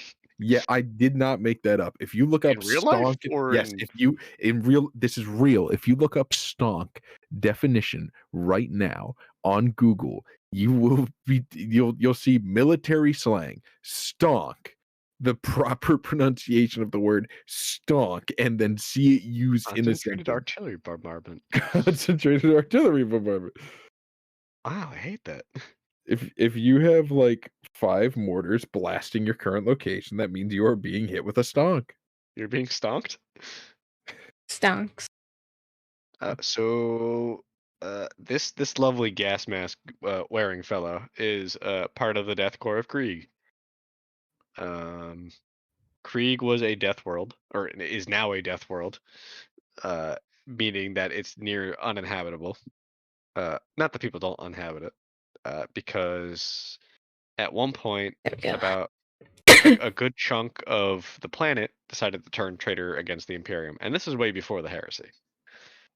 And there was a civil war, and during said civil war, they nuked their planet into a death world. So kind of like how Mars nuked themselves back into the red planet. It became near uninhabitable. That's why they wear the gas masks and all that. And they're very good at attrition warfare, so trenches and artillery and yada yada yada. And to make up for their heretical past, they for lack of a better term, a lot of them have like a kamikaze mentality, Mhm. where the only thing to repent is to die in battle. Mhm. So yeah, but they have like a neat like French/German aesthetic from World War One. You guys see that machine gun nest over there? I'm gonna run straight towards it to draw their fire so that you can flank them easier. Ready, go! Yeah. Bayonets again. Yeah. So they specialize in trench warfare. The community jokes about their shovels a lot because trench warfare. I'm more disappointed than a Kriegsman on a Paradise World. Is there a comic about that? That's just a quote from one of the text-to-speech episodes. That's fantastic. So and their specialty is going to death worlds and fighting there. Mhm. They grew up on one of those. Most other members of the guard, they'd be like, I can't even breathe on this planet. How am I supposed to fight wearing this mask? And the Kriegers are like, first time? Also, Sloth, thank you for the bits. Also, a lot of them may or may not be clones. Really? Yeah. We're not sure though. I think it's hinted at that a lot of them are clones, but not entirely sure. Another death world that the Imperium or oh god, that the Militarum likes to recruit from is called Catachan? Catachan. Yeah. Basically everyone there is John Rambo. Literally, like, it's the closest to being orcs that humanity can get. They all just fucking use knives. They wear minimal armor. They all wear bandanas. They do a lot of flanking.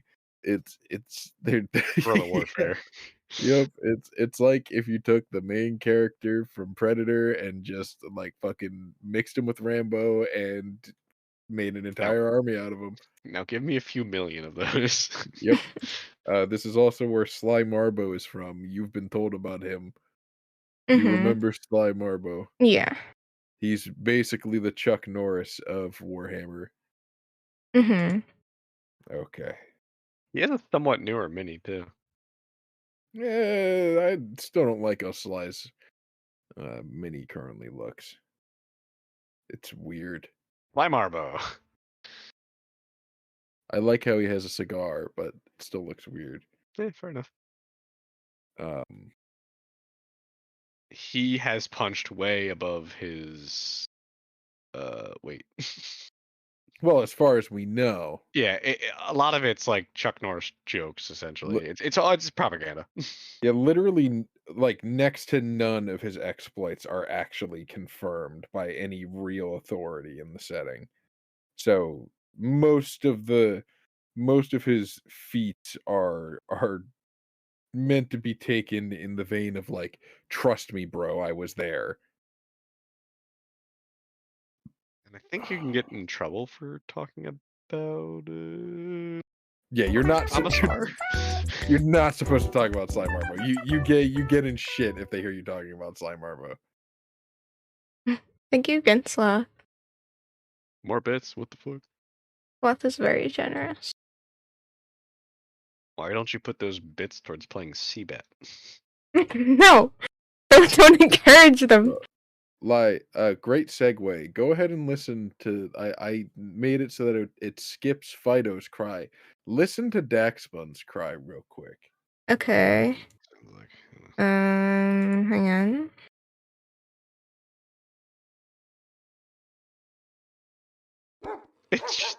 He's just a dog. Listen to the notes. What is it? What? It's almost identical to the first 3 notes of CBAT. Oh, God. Please no.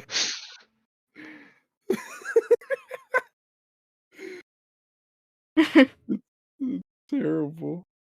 I fucking hate it. What if we drop the Catachan Jungle Fighters onto Pandora from Avatar. Terracotta pie. Hey Oh terracotta no. pie. Hey terracotta pie. Hey terracotta pie banana banana banana banana terracotta banana terracotta terracotta It's pie a, banana banana System banana of banana Down. terracotta Yeah, banana System of terracotta Down terracotta song pie. lyrics. Monty Spelling really does likes this. System of Down. This motherfucker does this every stream. Okay. Now it's stuck in your head. See, that is sinking into our minds, and soon everything will sound like Seabat. It's just like Oh, Among Us. All we see is Among Us, all we hear is Seabat. Life is hell. Could you imagine a group of Inquisitors playing Among Us? Oh my god. Someone would die. Oh god. You know what I didn't mention about the Mechanicus? Now that we're like 2 hours off of talking about the Mechanicus. Toaster fucking? No, those blueprint things that I was talking about are incredibly important to them because all knowledge of the universe already exists and they have to find those things to make things that used to exist. It's so important that 2 guardsmen found an STC and the Mechanicus went, "Oh my god, thank you. Here, have a planet." And just granted 2 guys from the military governance over their own planet. Mm-hmm. Wild. I don't know why I just thought about that. I completely forgot about that earlier. Yeah, and that was an STC. Yeah, and like Roger said, that STC was just a blueprint to make a better knife. Better knife. Bigger I think knife. it was. I think it was like a vibro knife or something like that. It like cuts at a frequency that cuts molecules or something like dumb sci-fi stuff like that. But you know, yeah. The Imperium plays Among Us 24/7. Even I don't know. That's true. Well, no, it's basically like the Salem witch trials, just constantly. Mm-hmm. I mean, your character's lucky to be alive, to be honest. And Dark Tide. You're a heretic! You know who would know that? Another heretic! Wait, you mean my psyker? Yes. Incredible. Incredibly lucky because a lot of psychers either kind of just implode on themselves, become a gateway to demons, or they get sacrificed to the Emperor. Mm-hmm. Because like 1,000 psychers, which is not a lot. I mean, it is a lot, but like compared to how big the Imperium is, it's kind of nothing. About 1,000 psychers every day get sacrificed to the Emperor to keep him alive. Crazy. Yeah. You are statistically going to end up either killed, blowing up, or being used as fuel. Yep. Mm-hmm. Being used as fuel is the rarest outcome. Yeah. I'm guessing Occasionally. the even rarer outcome is being able to fight. Nah. No. That's what like the collars and the hoods are for and stuff, though. Bad grin. What was it? I think if it's still canon, you could also be used as a shield. Yeah. Like just a human shield. No, for the ships going through the warp. Oh. I don't know if it's still true, but if I remember correctly, there's like a force field around a ship when you're going through the warp to keep like demons and bad mojo out. It's called a Geller field, Mm-hmm. which may or may not be powered by a comatose psyker. Yeah. So. Do Sisters of Silence kill psychers? Aren't they just like allergic to each other?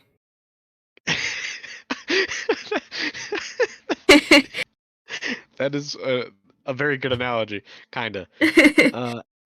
So the Sisters of Silence don't have a soul, kinda. And it's a weird mutation that happens occasionally. And Mm-hmm. because of this, they essentially shut down any psychic abilities near them. Mm-hmm. To the point where they can't even be targeted by psychic abilities. and like a regular psyker being near a Sister of Silence like makes them want to kill themselves. Mm-hmm. Like they start like clawing at their eyes and going crazy. Yeah, Kind because of it's basically like, you know how you can be in like a room that's so quiet that you actually start to like go insane. It's like kind that, of. but I mean, extreme. yeah, it's not quite why they're called Sisters of Silence. They're called Silence because they took a vow of not talking, and they actually developed their own form of sign language. Yeah, didn't you say? Sorry if you like just said this, but I know you explained to me before, like people, like normal people around Sisters of Silence with that mutation are like uncomfortable, even if they Yes. don't know why. Yeah, they get skeeved out. A lot of the times, the parents will just kill the baby. Yeah. Also, hi Phantom, how are you?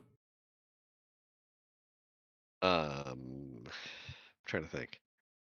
But like a regular human psyker, it is like beyond agonizing to be around them. Like it Mm-hmm. just causes so much pain. Yeah.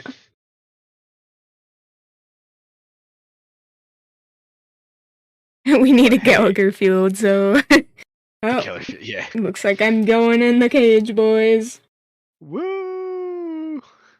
Into the Gellerfield generator thing. I don't know what the fuck it is. A lot of times parents will just kill. Yeah, I was just saying that. Oh yeah, that's a very Warhammer statement. Yeah. Listen, when your kid gets popped out and it's really bad mojo, I don't know. I don't. I don't. Sister of Silence. Sister of Silence look pretty cool though. Let's see. Psychers are actually used to. There, there are actually psychic titans. Ooh, that sounds scary.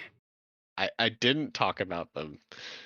They are extremely rare and like the kind of rare where if some people know about them, they just get straight up killed. Mm-hmm. Also, you've probably seen what a Sister of Silence looks like, but here's like a headshot. Wow, that's really low res. Like the screaming. Oh no, it's not screaming. It looks It's a like it's servitor. Or screaming service Servo Skull. Yeah. I know they don't have like lower jaws, but that looks like a lower jaw. Kinda. There you go. That's another picture here. They're often paired with they're often paired off with the Emperor's direct guards, the custodians. Mm-hmm. Because the custodians aren't very good with psychic stuff, and none of them are psychers. Yeah. So they use these guys as like psychic meat shields. Mm-hmm. Hi, Foxy. Welcome in. Thank you for the follow. Hope you're doing good tonight. Oh god, I forget the name of the psychic titan. Actually, I think the new Rogue Trader game has some concept art for it. Titan. They're called Psy Titans. Mm-hmm. Very creative name. Oh yeah. It's what 40K is known for. Here is an example of what they can look like. What sisters of groups are there? Sisters of Battle and Sisters of Silence, and that's it. One is directly attached to bodyguarding the Emperor, and the other one is the military arm of the church because of a weird loophole. The rule was that no man can serve in the military of the church. Mm-hmm. Or like there can be no men at arms for the military or for the church. Mm-hmm. So they took women. I see. And then the Sisters of Silent or Battle came to be. So yeah. It's a weird Nice. thing, but Mm-hmm. We got 4 piercings and a tattoo? You're crazy. That's awesome, though. A shield now. First the Geller field, now a shield. well, they wouldn't really work as a psycho shield because they don't like negate psychic stuff. What is the order of our Martyred Lady? So that is like the classic Sisters of Battle. The like red, black, and white. Battle.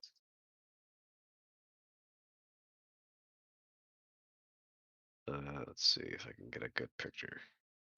Also, Sisters of Battle semi-recently-ish got like a new coat of paint. Mm-hmm. They used to be a lot more like pin-up-y See. and sexualized. It was kind of gross. Yeah, probably for the best that they got a redesign. Now they're just crazy nuns with guns. Mm-hmm. And it's cool as hell. Yeah, we like that. Can I find a good picture here? Probably if I look at just Sisters of Battle. But like the bulk of Sisters of Battle that you see are going to be Psychers are also armor-related. used in missiles in space battles that can cause a short rift of the warp. At least, their remains. Mm-hmm.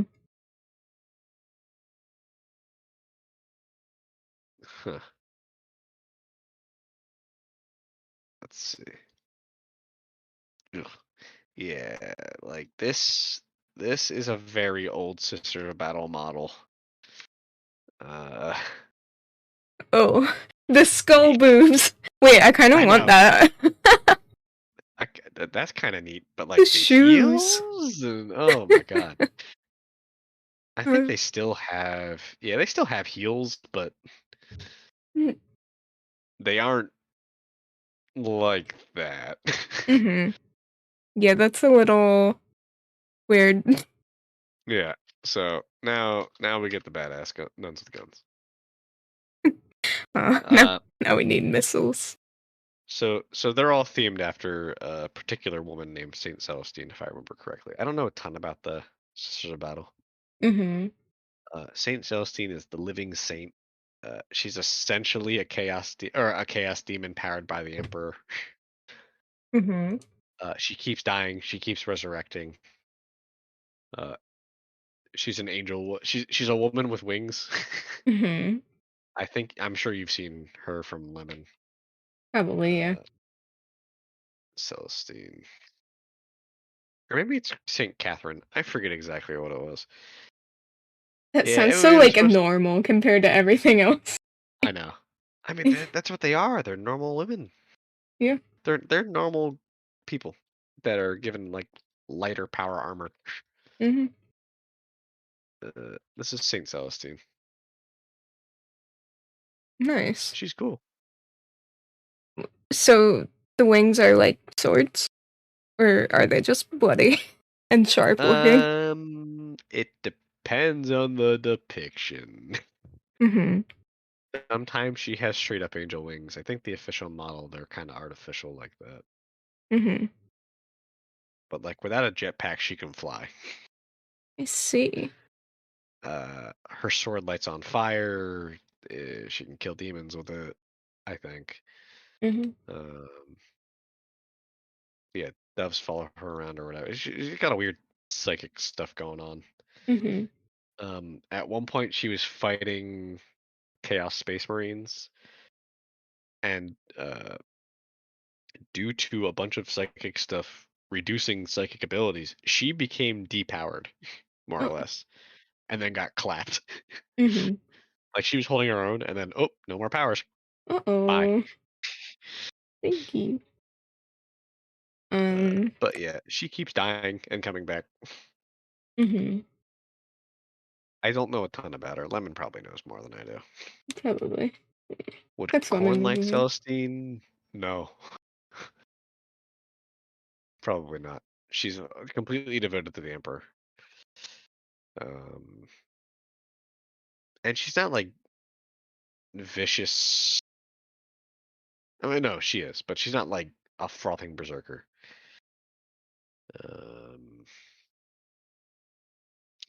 Granted, one part of Corn is that he does not care where the blood flows from. He just cares that blood is flowing, even if it's his own followers. Mm-hmm. That's all the better. So, Let's see. could she square up with the most? No, nah, she wouldn't be able to. I don't think so. Chad Necrons. I mean, she's still like, even though she's basically a demon, she's still kind of just a person. And I only really say she's a demon because of the whole like constant resurrection and her like weird psychic abilities. So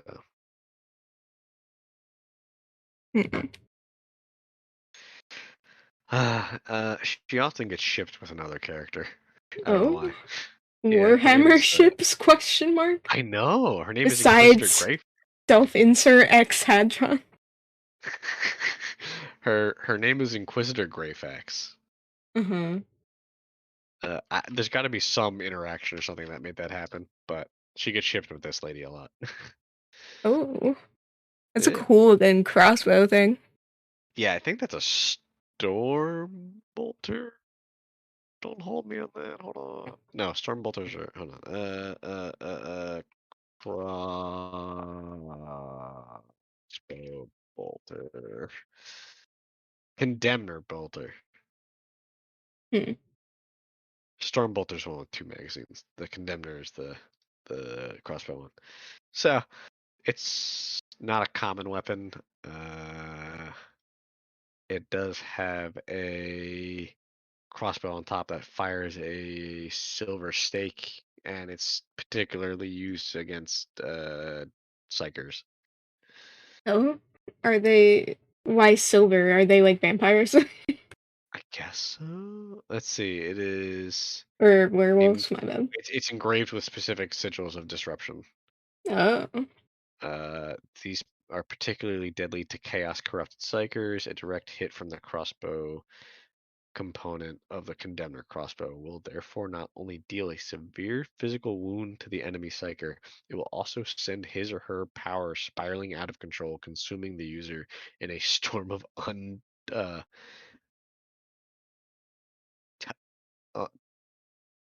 untrammeled psychic energy. I don't know what that means. It's a weird I've word. never seen that word before. That sounds painful. Yeah. So I think the best depiction is you get shot by that, and then perils of the warp happen. So Pop quiz. What is the reason for the season? It's winter. Wrong, dumbass. And therefore it's axial tilt. Well, I was just gonna explain that if you would have given me a second. It's a pop quiz, not a write a fucking essay below. You've got to be quick. You know. Kick his ass. All right, guys, we're ending this week. Next time you meet up, you gotta beat him up. Yeah, I will. Yeah. Yeah. Yeah, I beat him up really hard, like last night. Oh no. How do you like your ogre so far? Is he good? Oh, he's balling. You've given him such like a default expression. He's happy. He's just like, you ate my nosh. No, he's happy. Sloth, being chaos corrupted gives you, it either gives you a slight power boost while horribly misfiguring you, or gives you a huge power boost while only slightly misfiguring you. Or just misfigures you. Yeah, so if you have like really low ball chaos corruption, it might actually just make you worse. Beast does not need his. Wow, yeah, Song Ox. Song just wants me to do his character. No. You just gotta hold his art hostage for cutting you off like that. Yeah, what the fuck? I have several thousand oh god, I can't speak. I have several thousand blocked last gun shots that would beg to differ.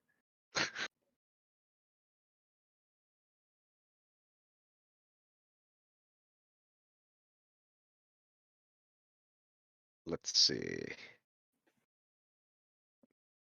He looks like engineer, but Chad. Like, I was gonna say we could talk about Ogrins, but I don't think there's much to talk about besides what we've talked about while playing. Just Engineer gaming. engineer game. Ogrins are very straightforward. Yeah. I Why kind they're of get so the good. gist. They're from a planet with high gravity, and they're very big and a little dumb and very sweet and good. They're like toddlers. Hmm. They're like 8-foot tall toddlers.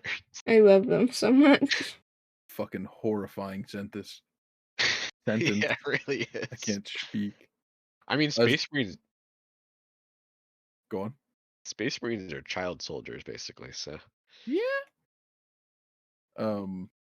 Tzeentch corrupts people. It's just he's sneaky about it. Hi, Ryan. How are you? Ayo. We've been rambling about random Warhammer shit for the last 2 hours. Yeah. Lads with heart of gold, they are. It was organized at first for like a good hour and a half. Then I showed up. And then I ran out of things to talk about.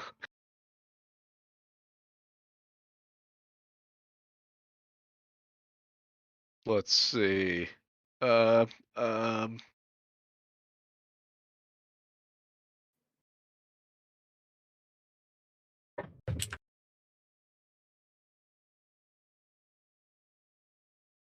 much do you know about the Eldar? I don't know much. Oh, I know everything about them. I Yeah? fucking hate them, so like nothing. I can tell you that they murder fucked a god into existence. Murder fucked a god? Yeah.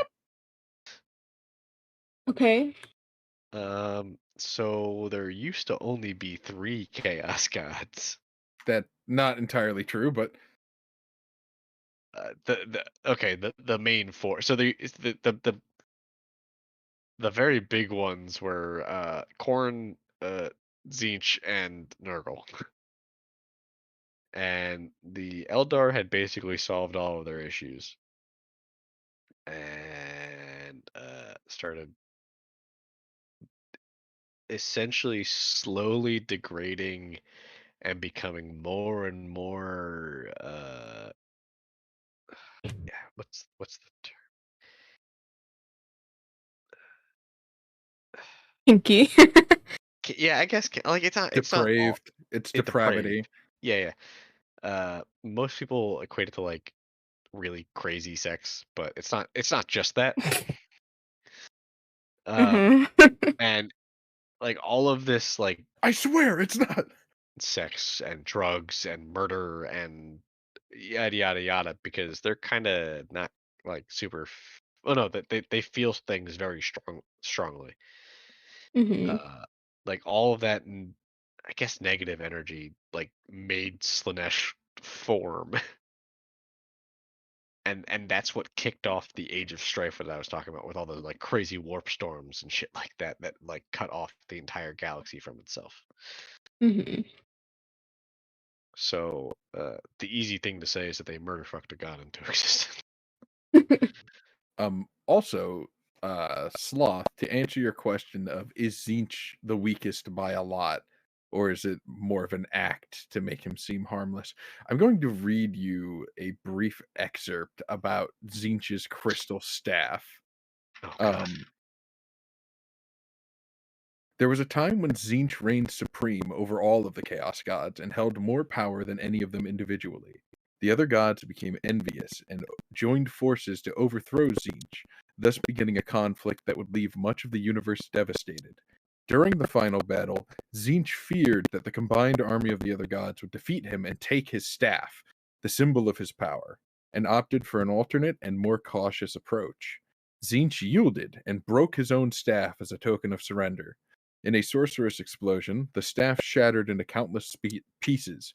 Each of these fragments took the form of a different spell, and was flung to every corner of space and time, irredeemably lost.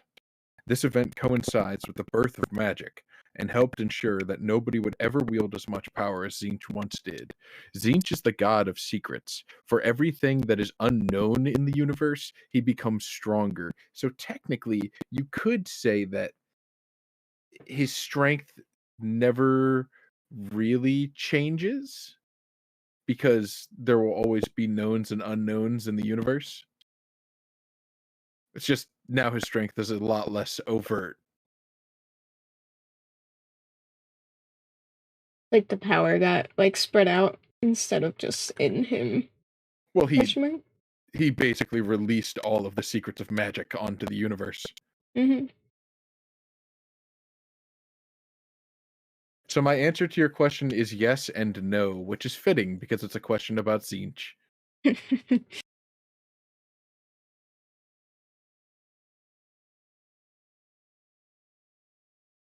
Oh, he'll never be able to recover his crystal staff.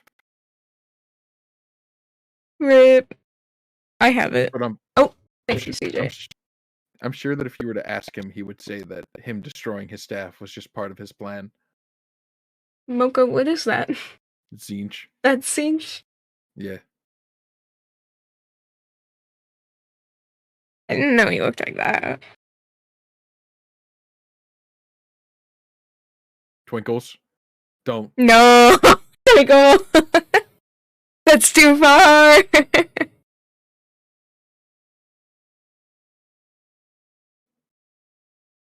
Truly the ultimate monster fucker right there. You can't ooh-woo your way out of this one. I'm getting the heavy finger.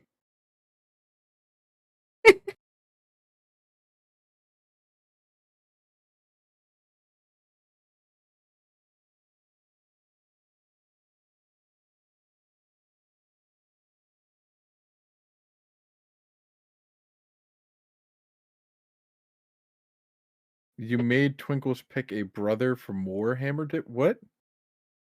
Did you make her pick a Primarch? Moko. Oh, Moko's AFK, I think. I'm fucking aiming a gun right at his chair. I'm waiting for his Was ass I to get muted that whole time? I don't know. Yeah. Oh my god, I was talking. Oh no. Did you pee? No. Oh. How long was I muted? Not long. Oh. Okay. I was trying to find a picture of Slanesh, but it has nipples, so. It has nipples? No, are they male presenting? Or non-binary? They're a funky Slanesh fresh is in whatever you between. want. They are literally gender fluid. Yeah. Yeah, so then it's fine. But this is a very feminine figure. Oh, then it might not be. I don't know. No, I don't know if it would be. Good night, CJ. Have a Have a lovely nice rest. night. Oh yeah, I sent her a picture of the 20 Primarchs and said, "Hey, which one of these do you like?" Which one did she pick? I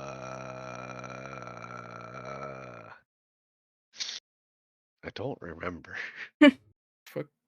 What was the point of asking then? This was like a month ago. Picked 3. Couldn't stick with just one, huh? One of them was Russ. Greedy. Based.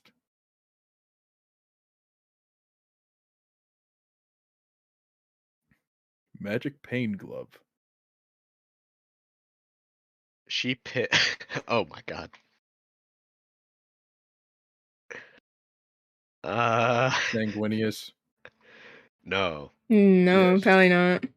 Probably not monstrous enough. No. Which Primarch is just most genuinely a good person? Sanguinius. Oh, sorry. So the ones that I see circled are Russ, Kurz, and Alfarius. Kurz? Alfarius. There's something fucking wrong with you. I'm Alfarius. I can't believe she likes me. I am Alfarius. Oh, I think I told her about Kurz and she was immediately like, nah, never mind. I'm surrounded by members of the Alpha Legion. Please fucking send help. You're not Alfarius? Please send help quickly. What the fuck? What the fuck? Tell the Inquisition.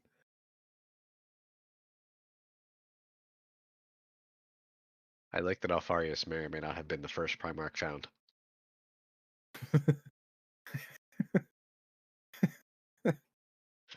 If you want to be held by a large man, you should meet Vulcan. He's like 12 foot tall. He's also the... Oh, wait, actually, Vulcan's the nicest out of all the Primarchs. What the fuck am I on about? Yeah, he is the nicest. I don't know why I said Sanguinius. Vulcan's best boy. Best boy. And before any of you motherfuckers said, but bees, he burned a child to death. She was a Xeno. Shut up. Oh my god. It was an elf. It's okay. She was probably a witch.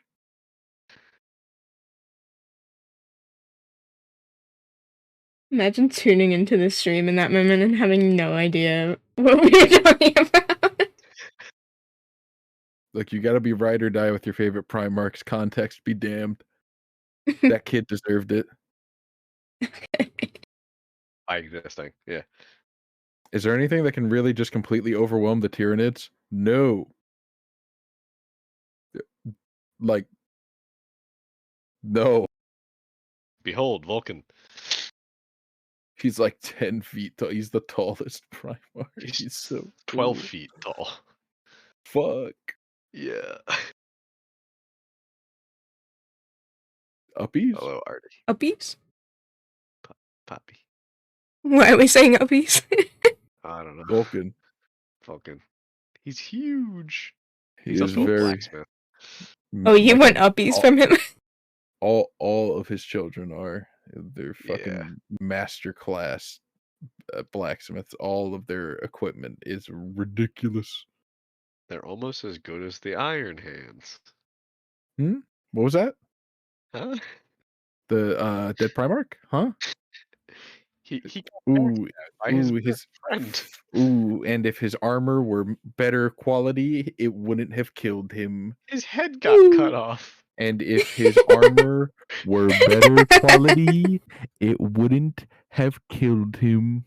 None of them wear helmets. If his armor were better quality, it wouldn't have killed him. You know what? That's a lie. you see- Alfarius wears a helmet and Dorn wears a helmet. And they're alive, are they not? You see Yeah. that? No. You see, Well, you see that section behind Vulcan's head? That heavily armored, like, crest built into his suit? too. I don't think Ferrus Manus built that into his so-called masterwork armor, huh? He just covered his skin with like plasteel and walked around like that, like a dumbass. I don't think he was armored. I think not Single. I think Fulgrim like ambushed him while they were just vibing. Doesn't he always wear like that liquid metal shit over his skin? Isn't that no, like his arms got damaged and fused with necrodermis. Oh, I thought his whole body was like that. Nah, it's just his arms. By the way, Lai. So this man is the head of the Iron Hands, and his name is Ferrus Manus, which just means Iron Hands. Amazing. And he has metal hands. But he was named that before he got the metal hand. Thanks, Zinch. Okay. I hate it. It's awful. It is my complete and utter true belief that Zinch is the force of chaos that whisked all of the Primarchs away as children. It was like, and I am going to put the Wolf Primarch on Fenris. The planet with the giant wolf monsters. They basically all landed on the perfect planet for their abilities. Alright, so it is 10 o'clock. Did you guys want to keep going, or should we raid out? I gotta go. I should probably go to bed soon. Okay, yeah, let me find someone to raid then. Thank you guys very much for explaining Warhammer to me. It was fun. I'm sorry. Listening to us ramble. So we had here my lovely mod Moko and the incredible ballistic bees. Let me give bees a shout out since he streams. Do I? Sometimes. If we're lucky and blessed that day. Yeah. 4 hours of war. Oh my god. Look, my hard drive went a couple weeks back, and I'm still working on recovering all of my shit. I have an idea of who to raid, I think.